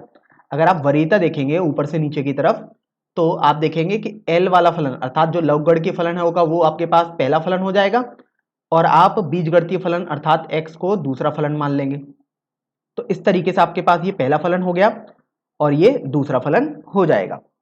अब देखिए आप खंडशः समाकलन वाला फॉर्मूला लगाएंगे तो उसमें फॉर्मूला होता था फर्स्ट को ऐसे ही लिख देंगे तो log x का होल स्क्वायर इंटू सेकेंड का समाकलन अर्थात x का समाकलन करेंगे तो x स्क्वायर बटे 2 माइनस पहले का अब आप अवकलन करेंगे तो आपके पास आ जाएगा 2 log x गुणा 1/x और दूसरे का समाकलन करेंगे तो x स्क्वायर बटे 2 आपके पास आ जाएगा। अब यहां से आपको दोबारा इसका समाकलन करना होगा तो अभी आप ये देखो, गौर करने पर 2 से 2 ये आपके पास कैंसिल हो जाएगा और एक एक्स देखिए हर में है और 2 एक्स आपके पास अंश में है, तो एक एक्स आपके पास यहां से कैंसिल हो जाएगा। तो आपके पास मिलेगा एक्स स्क्वायर बटे 2 लॉग एक्स का होल स्क्वायर माइनस, अब आपके पास देखिए यहां से एक्स लॉग एक्स बचा है। अब देखिए आप x log x का आपको दोबारा समाकलन करना है, तो ये आपके पास दोबारा दो फलन आ गए गुणनफल में। तो जब आप आइलेट वाले फॉर्मूले से देखेंगे तो l अर्थात ये पहले नंबर पर फलन मान लेंगे और इसको आप दूसरा फलन मान लेंगे। तो अभी हम देखिए दोबारा खंडशः समाकलन इस वाले में लगाएंगे। तो इसको तो सबसे पहले आप ऐसे ही रखिए, एक्स स्क्वायर बटे 2 लॉग एक्स का होल स्क्वायर माइनस। अब देखिए इसको यदि हम खंडशः समाकलन का फॉर्मूला लगाएंगे तो आपके पास आएगा फर्स्ट इंटू सेकेंड का समाकलन अर्थात एक्स स्क्वायर बटे 2 माइनस पहले का अवकलन अर्थात लॉग एक्स का अवकलन 1/x आता है इंटू सेकेंड का समाकलन तो एक्स स्क्वायर बटे 2 और उसका पूरा समाकलन अंत में भी कर देंगे। तो अब देखिए यदि आप इसको सरल करेंगे तो एक्स स्क्वायर बटे 2 लॉग एक्स का होल स्क्वायर, ये तो आपने ऐसे ही लिख दिया, माइनस अब देखिए लॉग एक्स एक्स स्क्वायर बटे 2 आप ऐसे ही लिख देंगे और देखिए ये माइनस और ये माइनस मिलके तो प्लस हो जाएगा और आप देखिए यहां से 1/2 आप बाहर ले सकते हैं और x एक हर में है और 2x आपके पास देखिए अंश में है क्योंकि एक्स स्क्वायर लिखा है। तो जब आप इसको सरल करेंगे तो आपके पास केवल x बचेगा, अर्थात अब आपको x का समाकलन और करना पड़ेगा। तो चलिए अगली पंक्ति में लिखते हैं एक्स स्क्वायर बटे 2 लॉग एक्स का whole square minus x square बटे 2 लॉग एक्स, और यहां से देखिए आपके पास एक्स स्क्वायर बटे 2 आ जाएगा समाकलन और 2 पहले से है तो ये एक्स स्क्वायर बटे 4 आ जाएगा और अंत में आप एक कांस्टेंट लगाना बिल्कुल नहीं भूलेंगे। तो इस तरीके से आपका ये प्रश्न संख्या 14 का हल हो जाएगा। चलिए तो अब हम अगले प्रश्न पर बढ़ते हैं, प्रश्न संख्या 15 पर। इसमें आपको देखिए समाकलन निकालना है x square plus 1 log x का। तो आपने आई मान लिया x square plus 1 log x D x. अब यहां पर आप देखिए कि आपको दो फलन दिखाई दिए, एक तो एक्स स्क्वायर प्लस 1 और एक फलन आपको लॉग एक्स दिखाई दिया और आप आइलेट वाले फॉर्मूले से इनकी वरीयता को निर्धारित करेंगे। तो देखिए लॉग एक्स वाला है अर्थात लघुगणकीय फलन और एक्स स्क्वायर प्लस 1 एक आपके पास बीजगणितीय फलन अर्थात ए या अंग्रेजी में एल्जेब्रिक फलन हो जाएगा। तो अगर आप वरीयता निर्धारित करेंगे तो आप पाएंगे कि लघुगणकीय फलन तो पहला फलन हो जाना चाहिए और बीजगणितीय फलन आपके पास दूसरा आएगा। तो यहां से आप देखो कि आप log x को पहला फलन मान लोगे और एक्स स्क्वायर प्लस 1 को दूसरा फलन मान लेंगे। तो अब आप यहां पर खंडशः समाकलन का फॉर्मूला लगाएंगे। तो देखिए उसका फॉर्मूला होगा फर्स्ट इंटू सेकेंड का समाकलन। तो देखिए एक्स स्क्वायर प्लस 1 का अब आपको समाकलन करना होगा तो वो आ जाएगा x की घात 3/3, ये तो एक्स स्क्वायर का समाकलन आ गया। अब 1 का समाकलन करोगे तो 1 आ जाएगा माइनस पहले का अवकलन अर्थात 1/x और दूसरे का समाकलन यदि आप करोगे तो x की घात 3/3 प्लस x और इसका आपको दोबारा समाकलन करना होता था। तो अभी आप यहां से देखो कि i बराबर आपके पास हो गया x की घात 3/3 plus x log x minus, अभी आप यहां से देखो एक x आपके पास अंश में हर में है यहाँ पर और अंश में आपके पास x की घात 3 और x है। तो देखिए x कॉमन आ रहा है वहां से, तो जब आप इसको थोड़ा सरल करेंगे तो आपके पास बचेगा एक्स स्क्वायर बटे 3 प्लस 1 dx। तो देखिए यहां से अब हम इसको थोड़ा सरल करेंगे तो आपके पास i आ जाएगा। देखिए आप यहां से भी अगर कॉमन लेना चाहें x को तो ले सकते हैं बिल्कुल। तो अगर आप कॉमन लेंगे तो x आपके पास अंदर बचेगा कोष्टक में एक्स स्क्वायर बटे 3 प्लस 1 गुणा लॉग एक्स माइनस, अब देखिए एक्स स्क्वायर बटे 3 का अवकलन करेंगे, समाकलन करना है आपको तो 1/3 तो आपके पास बाहर आ गया, एक्स स्क्वायर का समाकलन एक्स की घात 3/3 माइनस अब 1 का समाकलन x हो जाएगा और अंत में आप एक कांस्टेंट या c या k लगाना नहीं भूलेंगे। तो देखिए यहां से जब आप इसको सरल करेंगे तो आपके पास आ जाएगा x गुणा एक्स स्क्वायर बटे 3 plus 1 log x minus x की घात 3/9 माइनस एक्स प्लस कांस्टेंट। तो देखिए इस तरीके से आपका ये प्रश्न संख्या 15 का आंसर हो जाएगा। अब आप देखिए इसको हमने इस मेथड से तो कर दिया, इसको अगर हम पहला मेथड बोल दें तो अभी हम दूसरा मेथड भी इसको सीखेंगे कि कैसे इसको दूसरे मेथड से कर सकते थे। तो देखिए, सबसे पहले मेथड 2 लिख देते हैं यहां पर। अब आप देखिए, प्रश्न आपके पास दिया गया था x square plus 1 log x. अब आप यहां से देखिए कि आप इसको समाकलन वाले चिन्ह को अलग अलग वितरित कर सकते हैं। तो आपके पास आ जाएगा x square log x plus log x का समाकलन। तो अभी आप ये देखो, यदि आप इसको I1 बोल देते हैं और यदि आप इस वाले समाकलन को I2 बोल देते हैं, अर्थात अब आपके पास जो I होगा वो तो I1 प्लस I2 आ जाएगा। इसका तात्पर्य ये हुआ कि आपको I1 और I2 के मान निकालने पड़ेंगे और समीकरण संख्या 1 में यदि आप मान रख देंगे तो आपके पास प्रश्न का आंसर अर्थात I आ जाएगा। तो चलिए सबसे पहले हम I1 निकाल लेते हैं। I1 आपके पास दिया गया है एक्स स्क्वायर लॉग एक्स का गुणा dx से कर रहे हैं आप। तो अभी आप यहां पर देखो कि यदि आप एक्स स्क्वायर को तो यहां पर आप द्वितीय फलन मानेंगे और लॉग एक्स को पहला फलन, सिंपल आइलेट वाले रूल से आपने इसको लिख दिया। अब यहां पर देखिए I1 बराबर फर्स्ट इंटू सेकेंड का समाकलन अर्थात एक्स की घात 3/3 माइनस पहले का अवकलन अर्थात लॉग एक्स का अवकलन 1/x इंटू दूसरे का समाकलन एक्स की घात 3/3 और उसका दोबारा समाकलन करेंगे। तो I1 आपके पास देखिए आ गया एक्स की घात 3/3 लॉग एक्स। अब आप यहां से देखो 1/3, एक एक्स हर में है और एक्स की घात 3 अंश में है तो एक्स स्क्वायर बचेगा। तो यहां से आपके पास सरल करने के बाद बच जाएगा I1 बराबर एक्स की घात 3/3 लॉग एक्स माइनस एक्स की घात 3/9 प्लस C1। तो इस तरीके से आपने I1 को तो बहुत आसानी से निकाल लिया। अब बात आती है कि I2 को निकालने की। तो चलिए अब हम I2 को भी निकालेंगे। तो सबसे पहले देख लेते हैं I2 आपको क्या दिया था। I2 आप देखते हैं, I2 आपके पास दिया गया है log x का समाकलन। अब देखिए log x का समाकलन कोई आपके पास डायरेक्ट फॉर्मूला नहीं है तो आप इसे 1 गुणा log x लिख सकते हैं। और आपको यहां से दिख गए कि दो फलन आपको आ गए, एक तो 1 और एक log x दिख गया। तो इस 1 को आप सेकंड फलन मानेंगे और log x को पहला फलन। सिंपल आप आइलेट वाले फॉर्मूले से भी देख सकते थे, क्योंकि log x तो एक लवगणकीय फलन है और a अर्थात 1 एक एल्जेब्रिक फलन है। तो आपने देखा कि log x वाले को आप पहला फलन बोलेंगे और एल्जेब्रिक वाले को द्वितीय फलन बोलेंगे।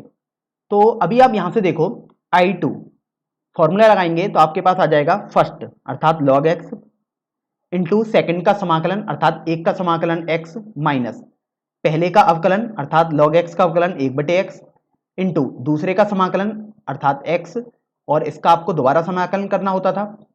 तो अभी आप यहां से देखिए कि x से ये x तो कट जाएगा आपके पास, तो आपके पास I2 हो जाएगा x log x minus x plus C2। तो यहां से देखिए आपने I2 भी बहुत आसानी से निकाल लिया। अब चूंकि आपने I2 भी निकाल लिया और I1 भी निकाल लिया तो आप समीकरण संख्या 1 में इन सभी के मान रख देंगे। तो देखिए आपके पास समीकरण संख्या 1 दी हुई थी I बराबर I1 प्लस I2। तो देखिए I बराबर आपके पास आ जाएगा x की घात 3/3 log x माइनस x की घात 3/9 प्लस C1 और I2 आपके पास था x log x minus x plus C2। तो देखिए I बराबर आपके पास हो जाएगा x की घात 3/3 log x माइनस x की घात 3/9 प्लस अभी आप इस वाले को लिखेंगे तो x log x minus x। और आप देखिए अब C1 और C2 तो आपके पास अचर पद ही हैं, तो ये मिलकर या घटाकर या जोड़कर कुछ भी करेंगे, अगर आप इनमें कुछ भी संक्रिया अपनाएंगे तो एक अचर पद ही मिलेगा। तो आप इस नए पद अचर पद को C या K या कुछ भी आप लिख सकते हैं एक कांस्टेंट के रूप में। तो इस तरीके से आपका ये आंसर हो जाएगा। तो आप देख सकते हैं कि आपने जो मेथड 2 से आंसर निकाला है और मेथड 1 से जो आंसर निकाला है, अगर आप इसको सरल करेंगे तो बिल्कुल दोनों आंसर आपके पास सेम ही आ रहे हैं। लेकिन यहां पर आपको बस एक बात ये ध्यान रखनी है, जो आपने I2 निकाला है log x का समाकलन, ये काफी महत्वपूर्ण है और बेहतर ये रहेगा कि यदि आप log x के समाकलन को याद रखें। तो log x का समाकलन आपके पास आ जाएगा x log x minus x plus constant. तो देखिए अब हम प्रश्न संख्या 16 हल करेंगे। इस प्रश्न में आपको दिया हुआ है कि फलन का समाकलन कीजिए और आपके पास फलन दिया हुआ है e की घात x गुणा कोष्टक में sin x plus cos x। तो देखिए सबसे पहले आप i लिखेंगे, समाकलन का चिन्ह e की घात x sin x plus cos x कोष्टक में और dx। अब यदि आप समाकलन के चिन्ह को वितरित करेंगे और e की घात x को मल्टीप्लाई कर देंगे इस कोष्टक में, तो आपके पास आ जाएगा e की घात x sin x dx plus e की घात x cos x dx। अब आप देखिए यदि आप इस वाले भाग में, इस वाले समाकलन में अगर आप देखें आइलेट के हिसाब से, तो आपको एक sin x दिखाई दे रहा है अर्थात त्रिकोणमितीय फलन, और e की घात x अर्थात चरघातांकीय फलन। तो आप देखिए अगर आप वरीयता देखेंगे तो त्रिकोणमितीय फलन पहला नंबर हो जाएगा और ये दूसरा नंबर हो जाएगा। इसका मतलब sin x आपके पास पहला फलन हो गया और e की घात x आपके पास दूसरा फलन हो जाएगा। इसको आप ऐसे ही रहने दीजिएगा। अब देखिए यहां से जब आप इसको हल करेंगे खंडशः समाकलन के फॉर्मूले द्वारा, तो देखिए फर्स्ट इंटू सेकंड का समाकलन अर्थात e की घात x का समाकलन e की घात x ही आएगा, माइनस पहले का अवकलन, तो देखिए sin x का अवकलन cos x आ गया, इंटू दूसरे का समाकलन और आप दोबारा समाकलन कर देते थे, प्लस आपको इसको तो ऐसे ही रहने देना है, तो e की घात x cos x dx आपके पास आ गया। अब आप यदि गौर करेंगे तो आप पाएंगे कि देखो ये तो प्लस e की घात x cos x है और यहाँ पर माइनस e की घात x cos x का समाकलन है, तो ये तो आपके पास कैंसिल हो जाएगा। तो आपके पास केवल बचेगा i बराबर sin x इंटू e की घात x, और आप अंत में एक कांस्टेंट लगाना नहीं भूलेंगे कभी भी, तो आपके पास ये इस प्रश्न संख्या 16 का उत्तर हो जाएगा। ये तो आपके पास रहा मेथड 1। अब हम दूसरा मेथड भी समझ लेते हैं इस प्रश्न का कि इस प्रश्न को दूसरे मेथड से कैसे हल किया जाएगा। तो देखिए मेथड 2 को अब हम समझ लेते हैं। तो उससे पहले आप एक कॉन्सेप्ट समझिए, ध्यान रखें यदि आपके पास कोई भी फलन e की घात x f(x) प्लस f(x) इस प्रकार का हो और आपको समाकलन करना हो, तो आप इसका समाकलन सीधे e की घात x f(x) प्लस कांस्टेंट बोल सकते हैं, ये आपका आंसर हो जाएगा। तो ये आप एक तरीके से कंटेस्ट करें बिल्कुल फॉर्मूले की तरह। अब हम इसका एक तरीके से पहले प्रूफ देख लेते हैं कि आखिर ऐसा होता क्यों है, फिर हम इस प्रश्न की तरफ बढ़ेंगे। तो देखिए अगर आप इसको लिखेंगे, समाकलन के चिन्ह को वितरित करेंगे, तो e की घात x f(x) dx plus e की घात x f(x) dx, यहां आपने इसको ये लिख दिया। अब देखिए अगर आप इस वाले फलन में देखना चाहेंगे, जो ये समाकलन आपके पास लिखा हुआ है, तो आप e की घात x को हमेशा दूसरा फलन माने क्योंकि आप इसका समाकलन बहुत आसानी से कर सकते हैं, और f(x) को आप पहला फलन माने क्योंकि आपको f(x) पता नहीं है, ये तो एक जनरल फॉर्मूला लिख रहे हैं। तो देखिए आप जब इसमें लगाएंगे खंडशः समाकलन वाला फॉर्मूला, तो फर्स्ट अर्थात आपके पास हो जाएगा f(x) इंटू सेकेंड का समाकलन माइनस पहले का अवकलन अर्थात f(x) इंटू सेकेंड का समाकलन अर्थात e की घात x ही रहेगा dx, आप उसका दोबारा समाकलन कर देंगे, प्लस आप इसको ऐसे का ऐसा ही लिखे रहने देंगे, तो आपके पास आ जाएगा e की घात x f(x) dx। तो अभी आप देखिए कि ये माइनस चिन्ह में जो लिखा हुआ है और ये प्लस चिन्ह में जो लिखा हुआ है बिल्कुल समान है, तो ये आपके पास कैंसिल हो गया। तो आपको केवल मिलेगा e की घात x f(x) और आप अंत में कांस्टेंट लगाना नहीं भूलेंगे, तो आपने कांस्टेंट लगा दिया। तो यहां से आपको ये समझ में आ गया कि e की घात x f(x) plus f(x) dx आपके पास e की घात f(x) के बराबर आ जाएगा। तो इसको आपको कंटेस्ट करना है, हमने यहां पर इसका प्रूफ भी बता दिया। अब चलिए इस प्रश्न पर देख लेते हैं कि इस प्रश्न में वो कैसे हल हो रहा है। तो देखिए आपके पास प्रश्न दिया हुआ था e की घात x sin x plus cos x dx, ये आपके पास प्रश्न था अपना। इसको यदि आप i बोल देते हैं, तो आप देखिए आप गौर करने पर पाएंगे यदि आप sin x को f(x) बोल देते हैं, तो अगर आप f(x) निकालेंगे तो आपके पास cos x आएगा। तो आप देखिए आपके पास तो ये फॉर्म बन गई e की घात x, ये आपके पास f(x) है और ये आपके पास f(x) आ गया। तो आपको समझ में आ गया ये तो e की घात x कोष्टक में f(x) प्लस f(x) वाली फॉर्म हो गई, और इसका आपने डायरेक्ट फॉर्मूला सीखा था e की घात x f(x) प्लस कांस्टेंट। अब देखिए एफ एक्स तो आपने साइन एक्स को माना था इस प्रश्न में, तो आपके पास हो जाएगा ई की घात x sine x plus constant.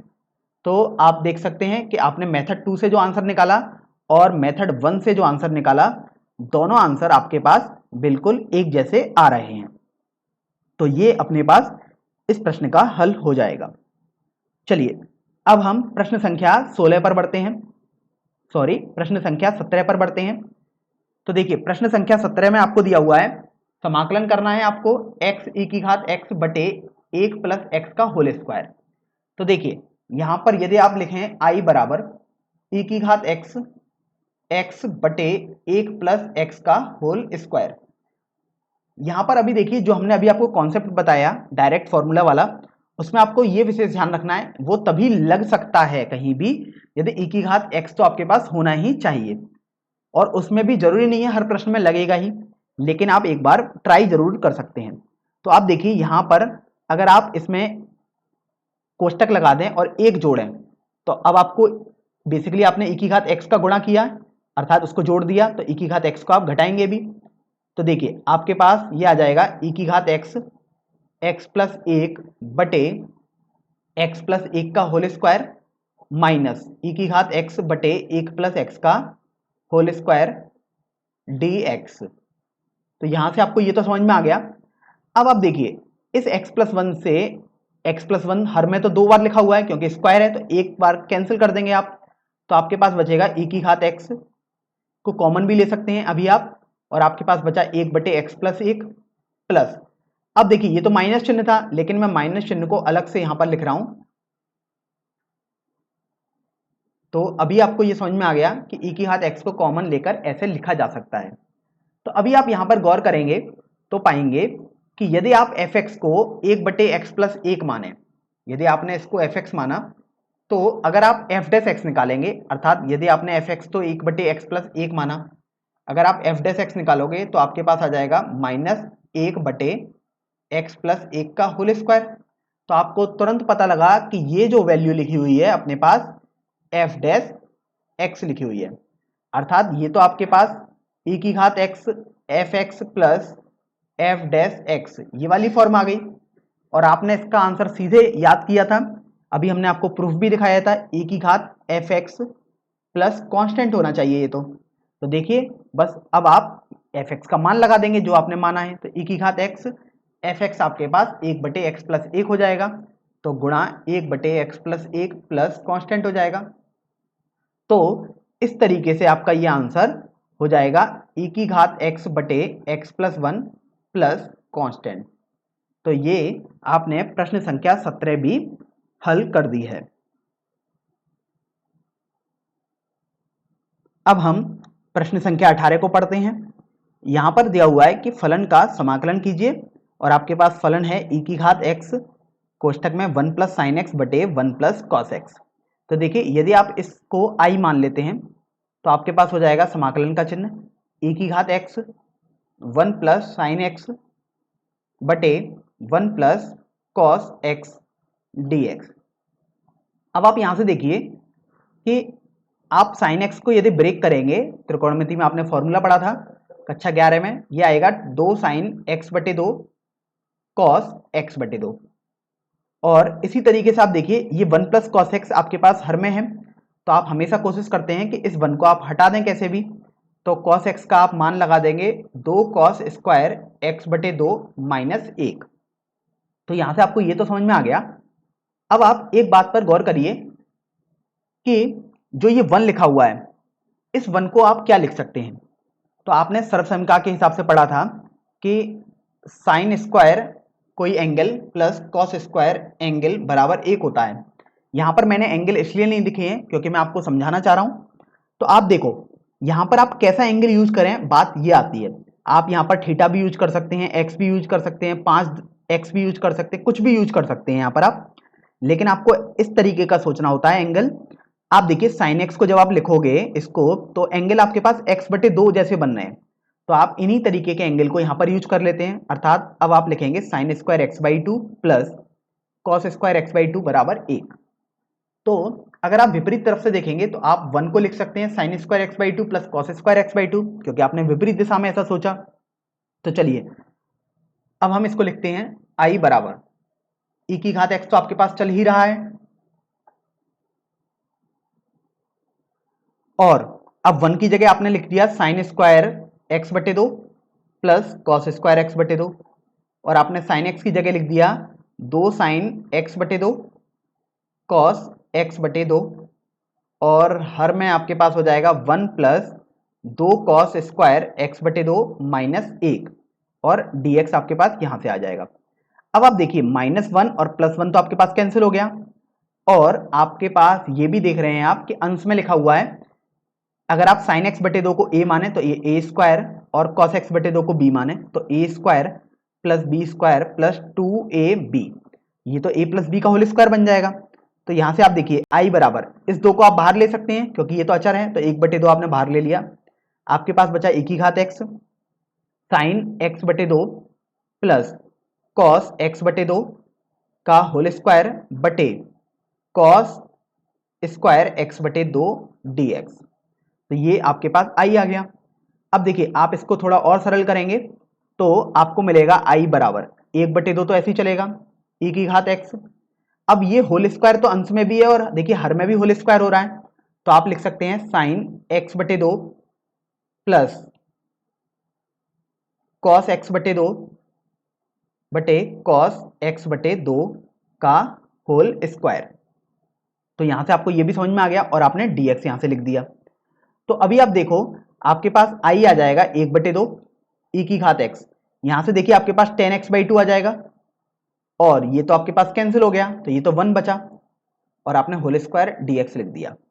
अब आप जब इसको थोड़ा सरल करेंगे तो 1/2 आप होल स्क्वायर को ओपन कर रहे हैं तो आपके पास आ जाएगा 1 का स्क्वायर 1 प्लस 10 स्क्वायर एक्स बटे दो प्लस 210 एक्स बटे दो dx। तो देखिए यहां पर आपने होल स्क्वायर को भी ओपन कर दिया है। अब बात आती है कि आप इसको यदि और सरल करेंगे तो i बराबर 1/2 आपके पास चल ही रहा है e की घात x। अब देखिए 1 प्लस 10 स्क्वायर एक्स बटे दो आपने त्रिकोणमिति में सर्वसम पढ़ी थी कक्षा 11 में, ये आपके पास हो जाएगा सेक स्क्वायर एक्स बटे दो प्लस 210 एक्स बटे दो dx। तो यहां से आप अब देखिए आपने एक फॉर्मूला पढ़ा था कि e की घात x f x plus F dash x का यदि आप समाकलन करेंगे x के सापेक्ष तो आपके पास e की घात x एफ एक्स आएगा, और ये फॉर्मूला आपको कंठस्थ भी होना चाहिए। तो अभी आप ये देखिए कि यदि आप इसमें 210x/2 इसको यदि आप एफ एक्स माने, आपने इसको एफ एक्स माना, तो अभी आप एफ डैश एक्स एक बार निकाल कर देखिए तो आपके पास आ जाएगा 2 सेक स्क्वायर एक्स बटे दो गुणा एक्स बटे दो का अवकलन दोबारा 1/2 आ जाएगा। तो आप यहां से देखो 2 से 2 ये कैंसिल हो जाएगा, तो आपके पास एफ डैश एक्स आ जाएगा सेक स्क्वायर एक्स बटे दो। तो आपको यहां से ये रोचक बात मिली कि यदि आप इसको एफ एक्स मान रहे हैं तो ये वैल्यू आपके पास एफ डैश एक्स लिखी हुई है, अर्थात इसमें तो आप ये वाला फॉर्मूला लगा सकते हैं। तो देखिए आपके पास यहां से आ जाएगा i बराबर 1/2। अब आप इसका फॉर्मूला तो यहां से लिख सकते हैं e की घात x एफ एक्स, और आप अंत में कांस्टेंट लगाना नहीं भूलेंगे। अब चूंकि प्रश्न में एफ एक्स तो है नहीं, ये तो आपने समझाने के लिए ऐसे लिखा है, तो अब आप एफ एक्स का मान 210x/2 लिख देंगे। तो देखिए आपके पास i यहां से आ जाएगा i बराबर 1/2 e की घात x गुणा 210x/2 प्लस कांस्टेंट। तो जब आप देखिए यहां से 2 से 2 को कैंसिल कर देंगे तो आपके पास जो i है अर्थात इस प्रश्न का जो समाकलन है या फाइनल आंसर है वो आ जाएगा e की घात x गुणा 10x/2 प्लस कांस्टेंट। तो इस तरीके से आपका ये प्रश्न संख्या 18 हल हो जाएगा। तो देखिए अब हम प्रश्न संख्या 19 को हल कर लेते हैं। यहां पर दिया हुआ है कि फलन का समाकलन कीजिए और आपके पास फलन है e की घात x गुणा कोष्ठक में 1/x माइनस 1/x स्क्वायर। तो देखिए आप इसको लिखेंगे i बराबर समाकलन का चिन्ह e की घात x 1/x। अब ये माइनस है, इसको आप प्लस और ऐसे लिख सकते हैं माइनस का 1/x² dx। अब इसको लिखने का एक कारण ये था कि आप यदि 1/x को fx मान लेते हैं तो अगर आप अब f डैश x निकालो तो आपके पास देखिए आ जाएगा -1 x की घात -1 तो ये आ जाएगा -1/x²। अर्थात आपको ये पता लगा कि यदि आप fx को fx 1/x मान लेते हैं तो आपके पास माइनस का 1/x² तो f डैश x आ रहा है। अर्थात ये वाला आपके पास फॉर्म हो जाएगी e की घात x fx plus f dash x dx। तो देखिए आपने ये फॉर्मूला पढ़ा भी था और ये आपको बिल्कुल कंठस्थ होना चाहिए था। e की घात fx plus f dash x dx समाकलन करेंगे तो आपके पास आ जाएगा e की घात x fx के बराबर। अर्थात ये आपके पास हो जाएगा e की घात x fx के बराबर और अंत में आप कांस्टेंट लगाना कभी नहीं भूलेंगे। तो अब देखिए चूंकि आपने ये अपनी तरफ से fx लिखा है तो अब आप देखिए प्रश्न में आपने fx को तो 1/x मानकर इसको समझाया था कि ये f डैश x आएगा, तो fx का मान अब आप 1/x रख देंगे तो आपके पास i आ जाएगा e की घात x गुणा 1/x प्लस कांस्टेंट। तो इस तरीके से आपका ये प्रश्न संख्या 19 हल हो जाएगा। चलिए अब हम अगले प्रश्न पर बढ़ लेते हैं, प्रश्न संख्या 20 पर। तो देखिए प्रश्न संख्या 20 में आप देखते हैं आपको दिया हुआ है कि फलन का समाकलन कीजिए और आपके पास फलन दिया हुआ है x-3/x-1 का होल स्क्वायर और यहाँ पर e की घात x का भी गुणा है। तो देखिए सबसे पहले तो यदि आप फलन लिखेंगे तो आपके पास आ जाएगा i बराबर e की घात x x-3/x-1 का होल स्क्वायर dx। अब यहां से आपको ये सोचना है कि देखो e की घात x दिया है तो आपके पास जो ये फॉर्मूला आपने सीखा था e की घात x fx plus f dash x का समाकलन आपके पास e की घात x fx आएगा, ये आपने फॉर्मूला सीखा था। तो अगर ये फॉर्मूला यहाँ पर लग सकता है तो आप एक बार ये कोशिश करेंगे कि क्या यहाँ पर fx और f डैश x ऐसे वाले पद आएंगे या नहीं, तो आपको उनको ट्राई ही कर सकते हैं आप। तो देखिए आप i बराबर e की घात x तो ऐसे ही रखेंगे। अब ये आप x-3 को यहां से लिख सकते हैं x-1 -2। यहां पर आपके पास प्रश्न में x-1 की घात 3 है तो आप 3 कर दीजिएगा तो आपके पास ये हो जाएगा x-1 की घात 3 dx। अब आप यहां से देखिए कि ये हो जाएगा e की घात x x-1/x-1 की घात 3 प्लस e की घात x -2/x-1 की घात 3 dx। तो अभी मैंने अलग अलग पदों में लिख दिया e की घात x का गुणा करके, तो आप e की घात x को कॉमन भी ले सकते हैं दोबारा, कोई इसमें दिक्कत नहीं है। तो आपने समाकलन का चिन्ह e की घात x कॉमन लिया। अब देखो अंश में आपके पास x-1 है और हर में इसका क्यूब लिखा हुआ है तो एक बार ये कैंसिल हो जाएगा तो आपके पास बचेगा 1/x-1 का होल स्क्वायर प्लस आपके पास बचा -2/x-1 का होल क्यूब और dx। अब आप यहां से देखिए यदि आप 1/x-1 होल स्क्वायर को fx मान लेते हैं तो अगर आप f डैश x निकालेंगे तो देखिए आपके पास आ जाएगा d/dx ऑफ x-1 की घात -2। तो आपके पास देखिए -2/x-1 की घात 3 आ जाएगा। अर्थात आपको ये पता लग गया कि ये तो आपके पास f डैश x लिखा हुआ है तो ये आपके पास e की घात x fx plus f dash x वाली फॉर्म हो गई, जो कि आपने ये फॉर्मूला अभी पढ़ा ही था। ये आपके पास e की घात fx के बराबर आ जाएगा। तो देखिए ये आ गया e की घात x गुणा fx प्लस कांस्टेंट। तो अब चूंकि आपको fx का मान लिखना होगा तो आप देख सकते हैं fx तो आपने ये माना है तो आपके पास हो जाएगा e की घात x गुणा 1/x-1 का होल स्क्वायर प्लस c और आप इसको सरल करके लिख सकते हैं आपके पास i अर्थात इस प्रश्न का उत्तर हो जाएगा e की घात x बटे x-1 का होल स्क्वायर प्लस c। तो यहां से आपने देख लिया कि प्रश्न संख्या 20 को ऐसे हल किया जाएगा। तो चलिए अब हम प्रश्न संख्या 21 हल करेंगे। यहां पर आपको दिया हुआ है कि फलन का समाकलन कीजिए और आपके पास फलन दिया हुआ है e की घात 2x गुणा साइन x। तो अभी आप देखिए कि आप इसको लिखेंगे i बराबर समाकलन का चिन्ह e की घात 2x गुणा साइन x dx। अब यहां पर आपको देखिए कि दो फलन मिल गए, एक तो e की घात 2x और एक फलन sin x हो जाएगा, अर्थात दो फलनों के गुणनफल यहां पर आपको लिखे हुए हैं। तो आप खंडशः समाकलन यहां पर कर सकते हैं, लेकिन आपको उससे पहले ये पता करना होगा कि कौन सा फलन आप पहला फलन मानेंगे और कौन से को आप दूसरा फलन मानेंगे। तो उसके लिए आपने सीखा था कि आप आइलेट वाला फॉर्मूला देखेंगे। तो देखिए, आप अगर वरीयता निर्धारित करेंगे तो आप देखते हैं e की घात 2x तो आपके पास एक्सपोनेंशियल फंक्शन अर्थात e है, साइन x आपके पास त्रिकोणमितीय फलन अर्थात t है। तो जब आप वरीयता निर्धारित करोगे तो देखो t पहले आ रहा है, ऊपर से देखते हैं तो ये आपके पास t पहला हो जाएगा और e आपके पास दूसरा हो जाएगा, अर्थात त्रिकोणमितीय फलन पहला फलन हो जाएगा और चरघातांकीय फलन या e जो था एक्सपोनेंशियल फलन वो आपके पास दूसरा फलन हो जाएगा। तो आपने इसको पहला फलन बोला और इसको दूसरा फलन बोल दिया।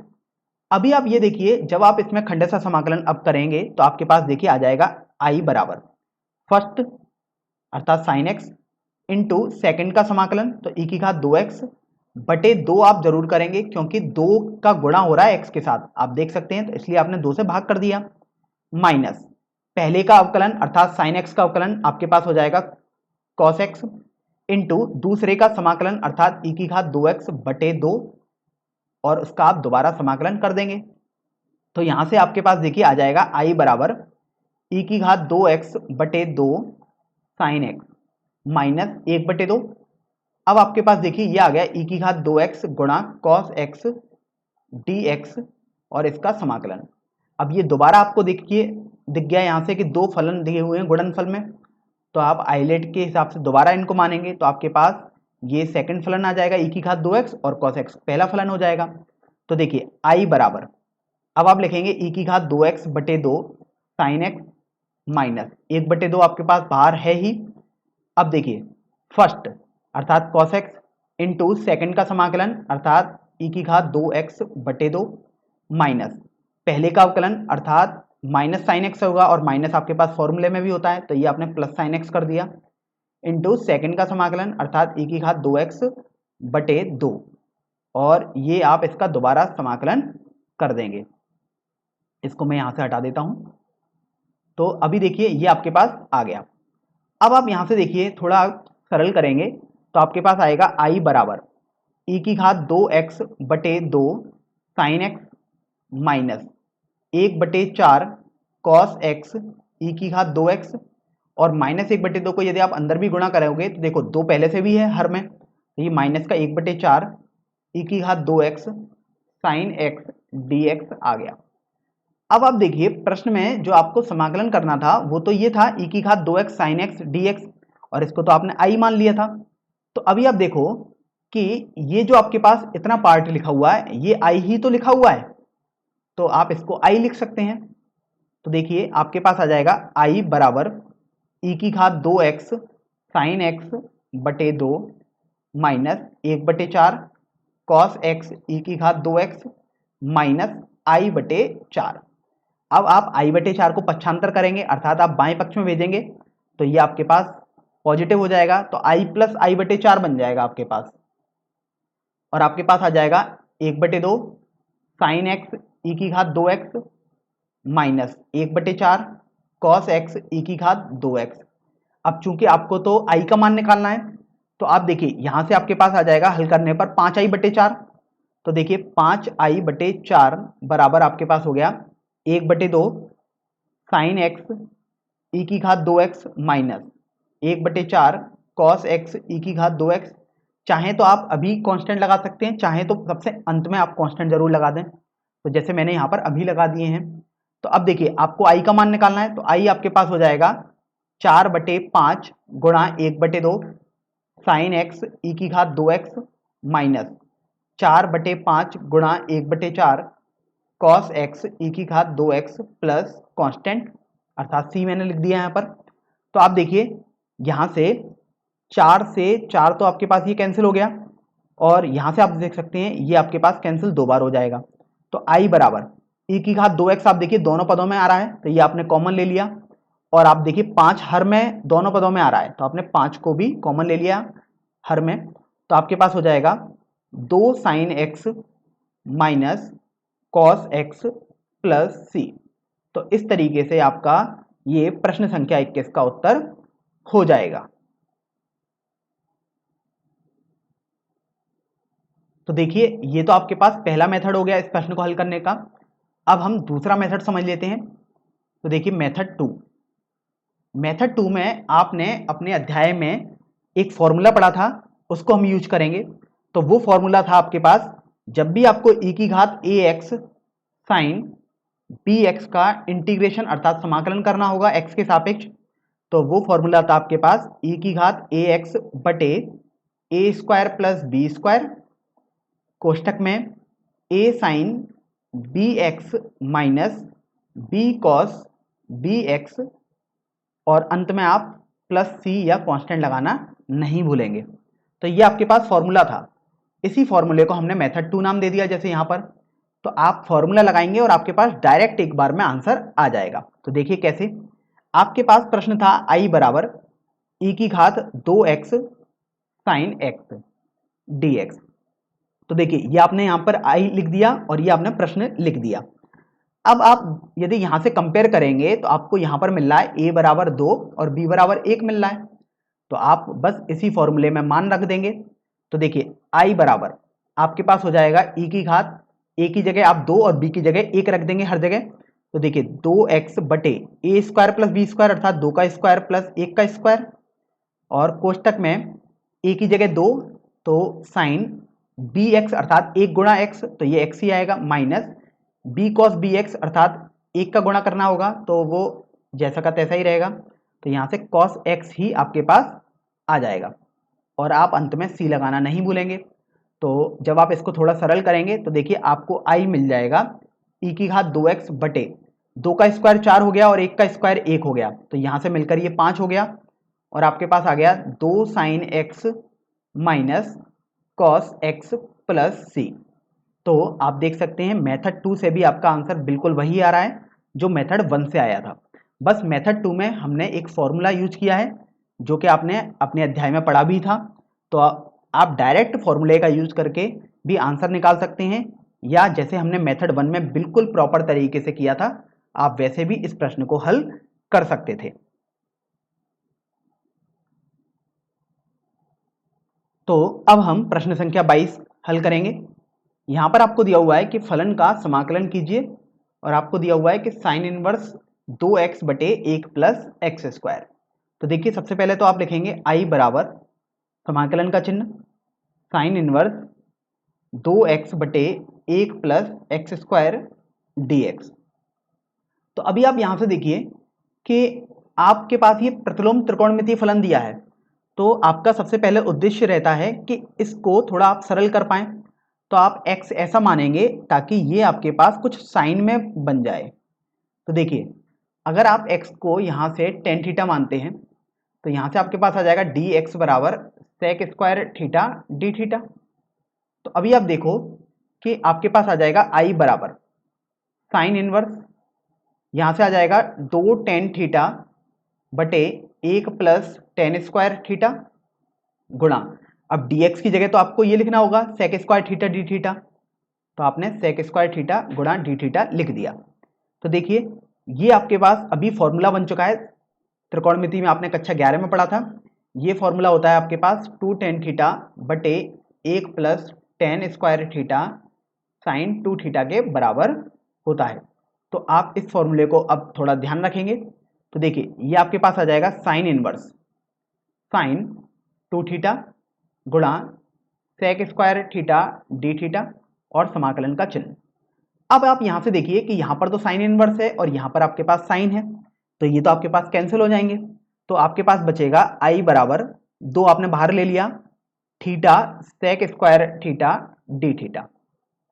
तो देखिए यहां पर आपको दो फलनों का गुणनफल दिखाई दी गया, एक फलन आपके पास थीटा है और दूसरा फलन आपके पास सेक स्क्वायर थीटा आ जाएगा। तो अब बात करते हैं कि इसमें हम किसको पहला फलन और किसको दूसरा फलन मानेंगे। तो देखिए आप आइलेट वाला फॉर्मूला हमेशा ध्यान रखेंगे जब भी ऐसे वाले सवाल में कहीं आप फंसेंगे। तो देखिए आप देखेंगे वरीयता, ऊपर से देखते हैं हमेशा थीटा, अर्थात ये तो एल्जेब्रिक या ए वाला फलन हो जाएगा या बीजगणितीय फलन बोल सकते हैं, और सेक स्क्वायर थीटा तो एक त्रिकोणमितीय फलन अर्थात टी हो जाएगा। तो यदि आप वरीयता देखेंगे तो आप ए वाले को तो पहला फलन मानेंगे और टी वाले को दूसरा फलन मान लेंगे। तो यहाँ से आपको समझ में आया कि थीटा को आप पहला फलन और सेक स्क्वायर थीटा को दूसरा फलन आप मान लेंगे। तो देखिए यहाँ पर लिखेंगे आप आई बराबर 2 आपके पास चल ही रहा है। अब आप देखिए फर्स्ट इंटू सेकेंड का समाकलन अर्थात सेक स्क्वायर थीटा का समाकलन आप करेंगे तो ये आपके पास डायरेक्ट फॉर्मूला है टेन थीटा के बराबर आता है, माइनस अब आप पहले का अवकलन कर देंगे अर्थात थीटा का अवकलन थीटा के सापेक्ष आपके पास 1 आ जाएगा, गुणा सेक स्क्वायर थीटा का समाकलन अब आप करेंगे तो आपके पास टेन थीटा आ गया और आपको दोबारा इसका समाकलन करना होता था। तो अभी आपके पास आ चुका है theta tan theta minus tan theta का समाकलन। तो यहां से आप देखेंगे कि आई बराबर 2 थीटा टेन थीटा, 2 का भी मैंने गुणा कर दिया माइनस 2। अब देखिए टेन थीटा का आपसे बोला गया है समाकलन करने को, तो एक फॉर्मूला आपने ये भी पढ़ा था कि यदि आपको टेन एक्स का समाकलन करना होगा एक्स के सापेक्ष तो ये आपके पास हो जाएगा लॉग सेक एक्स के बराबर। तो यहां से आप इस फॉर्मूले को याद रखेंगे तो देखिए आपके पास आ जाएगा ये माइनस 2 लॉग सेक एक्स के बराबर और आप अंत में प्लस सी लगाना नहीं भूलेंगे, यहाँ पर थीटा रहेगा क्योंकि थीटा है समाकलन आप इसके सापेक्ष कर रहे हैं और आपने अंत में सी भी यहाँ से लगा दिया। अब आप देखिए आपके पास जो प्रश्न था वो तो एक्स के टर्म में था लेकिन आपने तो थीटा के टर्म में निकाला है। तो देखिए अब आप थीटा की जगह टेन इनवर्स एक्स रख सकते हैं, आप देख सकते हैं यहाँ से। तो देखिए अब आप थीटा की जगह टेन इनवर्स एक्स रख सकते हैं तो आपके पास आ जाएगा आई बराबर 2, इस थीटा की जगह आपने टेन इनवर्स एक्स रख दिया और आपने x बराबर टेन थीटा माना था, अगर टेन थीटा की जगह रखेंगे तो आप फिर x रखेंगे तो आपने x भी लिख दिया माइनस 2। अब आपको log sec थीटा लिखना है तो sec टेन इनवर्स x आपके पास हो जाएगा, यहाँ से प्लस c आ जाएगा। तो यहाँ से आपके पास हो जाएगा i बराबर 2x tan inverse x minus 2 log। अब यहाँ से आपको इसको हटाना पड़ेगा अर्थात अब आप टेन इनवर्स x को sec इनवर्स x के पदों में लिखने का कोशिश करेंगे। तो देखिए sec x हो गया और यदि आप इसको टेन इनवर्स x के पदों में लिखेंगे तो आपके पास आ जाएगा रूट में 1 प्लस एक्स स्क्वायर बटे 1 आ जाएगा यहाँ से और ये sec इनवर्स में आ गया आपके पास। तो यहाँ से आप देखिए और प्लस सी तो आपके पास चल ही रहा है, तो जब आप इसको सरल करेंगे तो आपको मिलेगा आई बराबर 2x tan inverse x minus 2 log. अब आप देखो sec x है और यहाँ sec इनवर्स है, यहाँ x नहीं आएगा तो, और यहाँ पर देखिए sec इनवर्स है तो ये तो हट जाएंगे आपके पास और आपके पास बचेगा अंडर रूट में 1 प्लस एक्स स्क्वायर प्लस सी। अब देखिए ये जो अंडर रूट का चिन्ह यहाँ पर लगा हुआ है अगर आप घात में लिखना चाहेंगे तो घात तो 1/2 आएगी। तो देखिए आई बराबर 2x tan inverse x minus 2।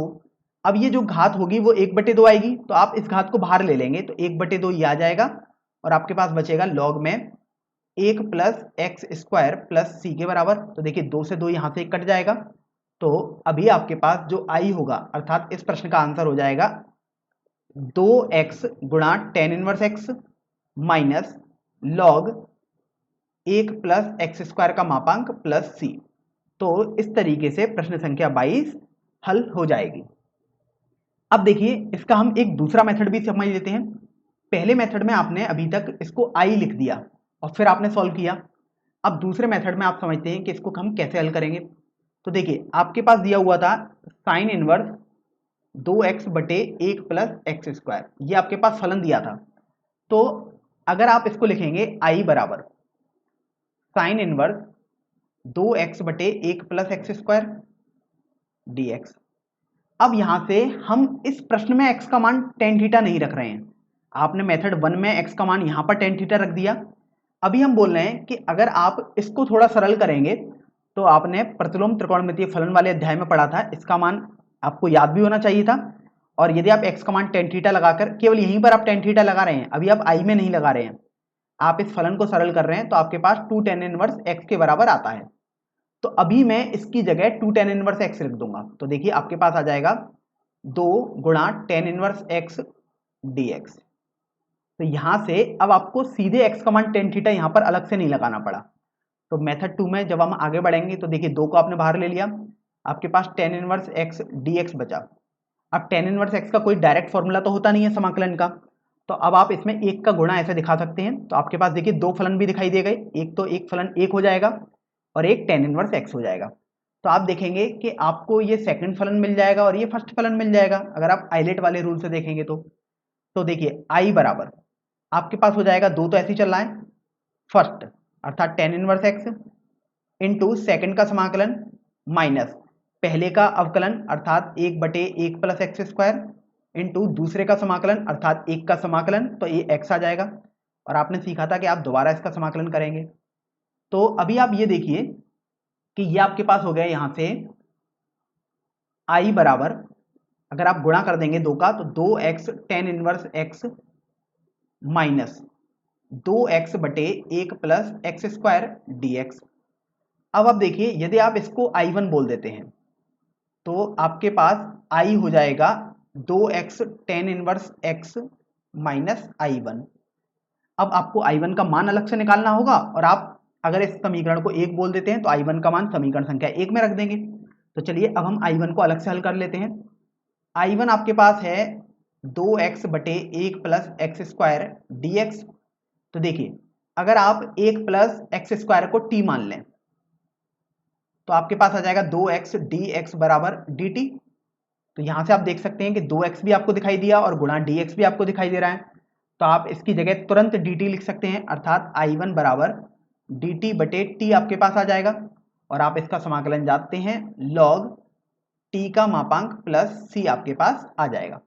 तो देखिए अब आपने जो I1 का मान निकाला है वो आप समीकरण संख्या 1 में रख दीजिएगा।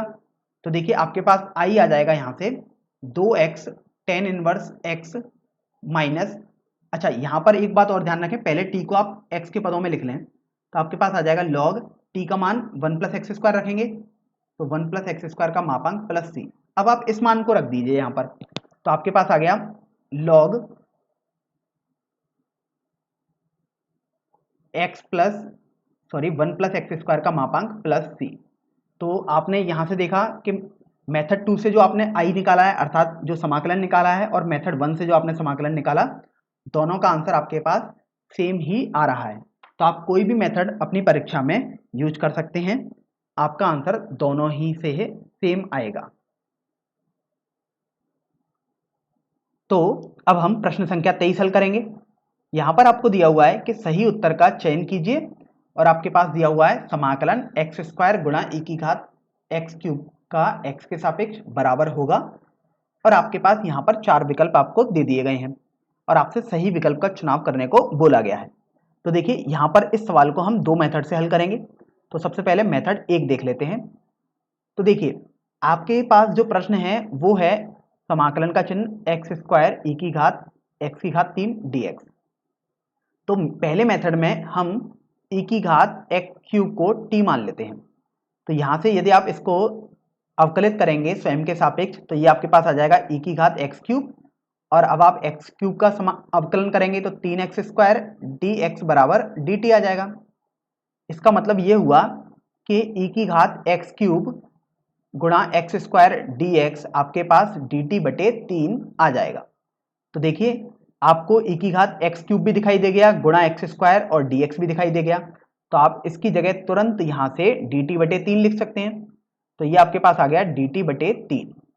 अब 1/3 तो अचर राशि है तो इसको तो आप बाहर लिख सकते हैं, तो आपके पास dt आ गया।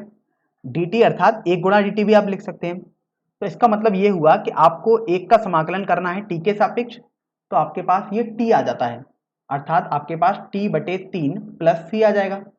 अब देखिए प्रश्न में तो सब कुछ x के पदों में था अर्थात जो चर था वो तो x था, लेकिन आपके पास तो ये t आ रहा है तो t तो आपने माना है अपनी तरफ से, तो t की जगह अब आप e की घात x क्यूब रख देंगे तो e की घात x की घात 3/3 प्लस c, ये इस प्रश्न का आंसर हो जाएगा।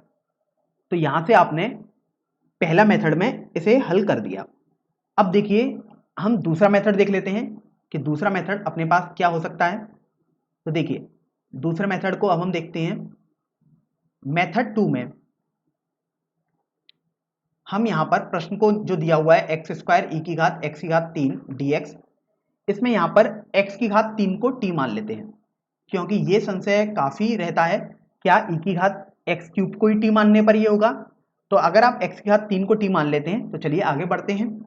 तो अगर आप यहाँ पर देखेंगे तो 3x स्क्वायर dx बराबर आपके पास dt आ जाएगा। तो आप देखो, अगर आपको एक्स स्क्वायर dx कहीं लिखना होगा तो आप dt बटे 3 लिखेंगे। तो देखिए यहाँ से आप कि आपको एक्स स्क्वायर दिखाई दिया और dx दिखाई दिया, तो आप तुरंत इसका मान dt बटे 3 लिख देंगे। तो आपके पास देखिए आ जाएगा dt बटे 3। अब ये रहा e की घात एक्स क्यूब, और एक्स क्यूब को आप तो आपने t माना है, तो अब तो आप पूरा फलन जो होगा वो t के पदों में लिखेंगे, तो e की घात t लिख दिया। तो 1/3 आपने बाहर किया, e की घात t dt आपके पास आ जाएगा। और देखिए आपने ये फॉर्मूला पढ़ा है, मानक सूत्र है जो कि आपको याद भी होना चाहिए। e की घात x का यदि आप समाकलन करेंगे x के सापेक्ष तो आपके पास e की घात x ही आ जाएगा। तो देखिए इस फॉर्मूले का भी हम उपयोग करेंगे, तो आपके पास आ जाएगा e की घात t बटे 3 प्लस c, और t का मान अब आप x की घात 3 रख दो, तो ये आ जाएगा e की घात x की घात 3 बटे 3 प्लस c। तो आपने दोनों मेथड से हल किया, तो आप देख सकते हैं पहले मेथड में आपको जो आंसर मिला है और दूसरे मेथड में जो आपके आंसर मिला है बिल्कुल सेम है। अब चूंकि आपको तो सही विकल्प का चुनाव करना था, तो आप देखिए इन चारों विकल्पों में विकल्प ए आपके पास सही आ जाएगा। तो चलिए अब हम इस प्रश्नावली के सबसे अंतिम प्रश्न अर्थात प्रश्न संख्या 24 पर बढ़ते हैं। इस प्रश्न में आपको दिया हुआ है कि सही उत्तर का चयन कीजिए, और आपके पास दिया हुआ है समाकलन का चिन्ह e की घात x गुणा sec x और कोष्टक में 1 प्लस 10x dx बराबर होगा। और आप देख सकते हैं आपके पास चार विकल्प a, b, c तथा d दिए हुए हैं, और आपको सही विकल्प का चयन करना है। तो देखिए इस प्रश्न को हल करते हैं। तो सबसे पहले आपको दिया हुआ है e की घात x sec x कोष्टक में 1 प्लस 10x dx। तो अभी आप देखो कि ये आपके पास sec x का गुणा यदि मैं कोष्टक में कर दूंगा तो आपके पास आ जाएगा sec x plus sec x 10x dx। तो यहां से यदि आप इसको i बोल रहे हैं तो ये सब तो आपके पास i चल रहा है। तो अभी आप क्या कर सकते हैं कि आप समाकलन के चिन्ह को अलग अलग वितरित कर सकते हैं और e की घात x का आप गुणा कर देंगे सभी अवयवों में। तो आपके पास आ जाएगा e की घात x sec x dx plus e की घात x sec x 10x dx। तो अभी आप देखो कि यदि आप इस वाले भाग को हल करें तो आपको दो फलन दिखाई दे रहे हैं गुणनफल में, एक तो e की घात x और एक दूसरा sec x हो जाएगा। तो अगर आप आइलेट वाले फॉर्मूले से देखेंगे तो आप पाएंगे कि एक तो आपके पास e की घात x है वो तो e हो जाएगा, और sec x आपके पास त्रिकोणमितीय फलन अर्थात t हो जाएगा। तो यदि आप इनकी वरीयता को जांचेंगे तो आप पाएंगे कि जो sec x है अर्थात जो त्रिकोणमितीय फलन है वो पहला फलन माना जाएगा, और एक्सपोनेंशियल फलन अर्थात चरघातांकी फलन जो कि यहाँ पर e की घात x है उसे हम दूसरा फलन मानेंगे। तो ये आपने दूसरा फलन बोल दिया और ये आपने पहला फलन बोल दिया। अब देखिए जब आप इसको समाकलन करेंगे खंडशः तो आपके पास आ जाएगा ई आई बराबर फर्स्ट इंटू सेकेंड का समाकलन अर्थात e की घात x का समाकलन x के सापेक्ष यदि आप करेंगे तो e की घात x आ गया, माइनस पहले का अवकलन अर्थात sec x का अवकलन करेंगे तो sec x 10x आ गया, इंटू दूसरे का समाकलन तो e की घात x का समाकलन e की घात x, और आप इसका दोबारा समाकलन कर देंगे। और देखिए आपके पास ये पहले से दिया हुआ है e की घात x sec x 10x dx। तो आप देखिए गौर करने पर पाएंगे यहाँ पर प्लस चिन्ह लगा के ये समाकलन दिया है और यहाँ माइनस चिन्ह लगा कर दिया, और दोनों बिल्कुल बराबर थे इसलिए प्लस और माइनस की वजह से ये कैंसिल हो गए। तो आपके पास जो i बचेगा वो हो जाएगा e की घात x sec x plus c आप जरूर लगा देंगे अंत में, क्योंकि आपको अंत में अचर पद तो लगाना ही पड़ेगा। तो इस तरीके से आपका ये आंसर हो जाएगा। अब चलिए इस प्रश्न को हम दूसरे मेथड से एक बार और हल कर लेते हैं कि दूसरा मेथड अपने पास क्या हो सकता है। तो देखिए मेथड 2 से अब हम इसको हल करेंगे। तो सबसे पहले तो प्रश्न लिख लेते हैं। आपके पास प्रश्न था e की घात x गुणा sec x और कोष्टक में 1 प्लस 10x dx। अब आप देखिए यदि आप sec x का गुणा कर देंगे अंदर कोष्टक में तो आपके पास आ जाएगा e की घात x sec x plus sec x 10x dx। अब आप यहां पर गौर करेंगे तो पाएंगे यदि आप sec x को fx मान लें, आपने यहां पर sec x को fx मान लिया, तो अगर आपसे बोला जाए कि f डैश x निकालने को तो आप sec x का अवकलन करेंगे और वो आपके पास direct formula sec x tan x आ जाएगा। तो यहां से आपने f डैश x निकाला, वो आपके पास sec x गुणा tan x आ गया। तो आप देख रहे हैं कि यदि आप इसको fx मानते हैं sec x को, तो ये जो आपके पास sec x tan x है वो तो आपके पास f डैश x लिखा हुआ है। तो ये आपके पास फॉर्म बन जाएगी e की घात x f x plus F dash x, यहां पर ये डैश आएगा, और dx। अब ये वाली फॉर्म तो बन गई। तो देखिए इसके लिए भी आपने एक फॉर्मूला पढ़ा था कि हमेशा e की घात x f x plus F dash x D x का यदि आप समाकलन निकालेंगे x के सापेक्ष, तो आपके पास आ जाएगा e की घात x एफ एक्स के बराबर। तो आप इस फॉर्मूले का यहाँ पर उपयोग करेंगे। तो देखिए आपके पास आ जाएगा e की घात x f x plus constant आ जाएगा। अब चूंकि आपको एफ एक्स तो आपने अपनी तरफ से समझाने के लिए ऐसा किया है कि F x plus F dash x बन रहा है, एक्चुअल में एफ एक्स तो आपके पास सेक एक्स से आप देख सकते हैं। तो ये आपके पास आंसर हो जाएगा e की घात x सेक एक्स प्लस सी। तो इस तरीके से आपने दूसरे मेथड से भी देखा तो आपके पास बिल्कुल वही आंसर आ रहा है जो आपने पहले मेथड से हल किया। अब चूंकि आपको इस प्रश्न में तो सही विकल्प का चयन करना था, तो आपको देखना होगा e की घात x सेक एक्स कहां पर आ रहा है। तो आप देखिए ऑप्शन बी में आपके पास आ रहा है, अतः बी विकल्प आपका सही उत्तर हो जाएगा।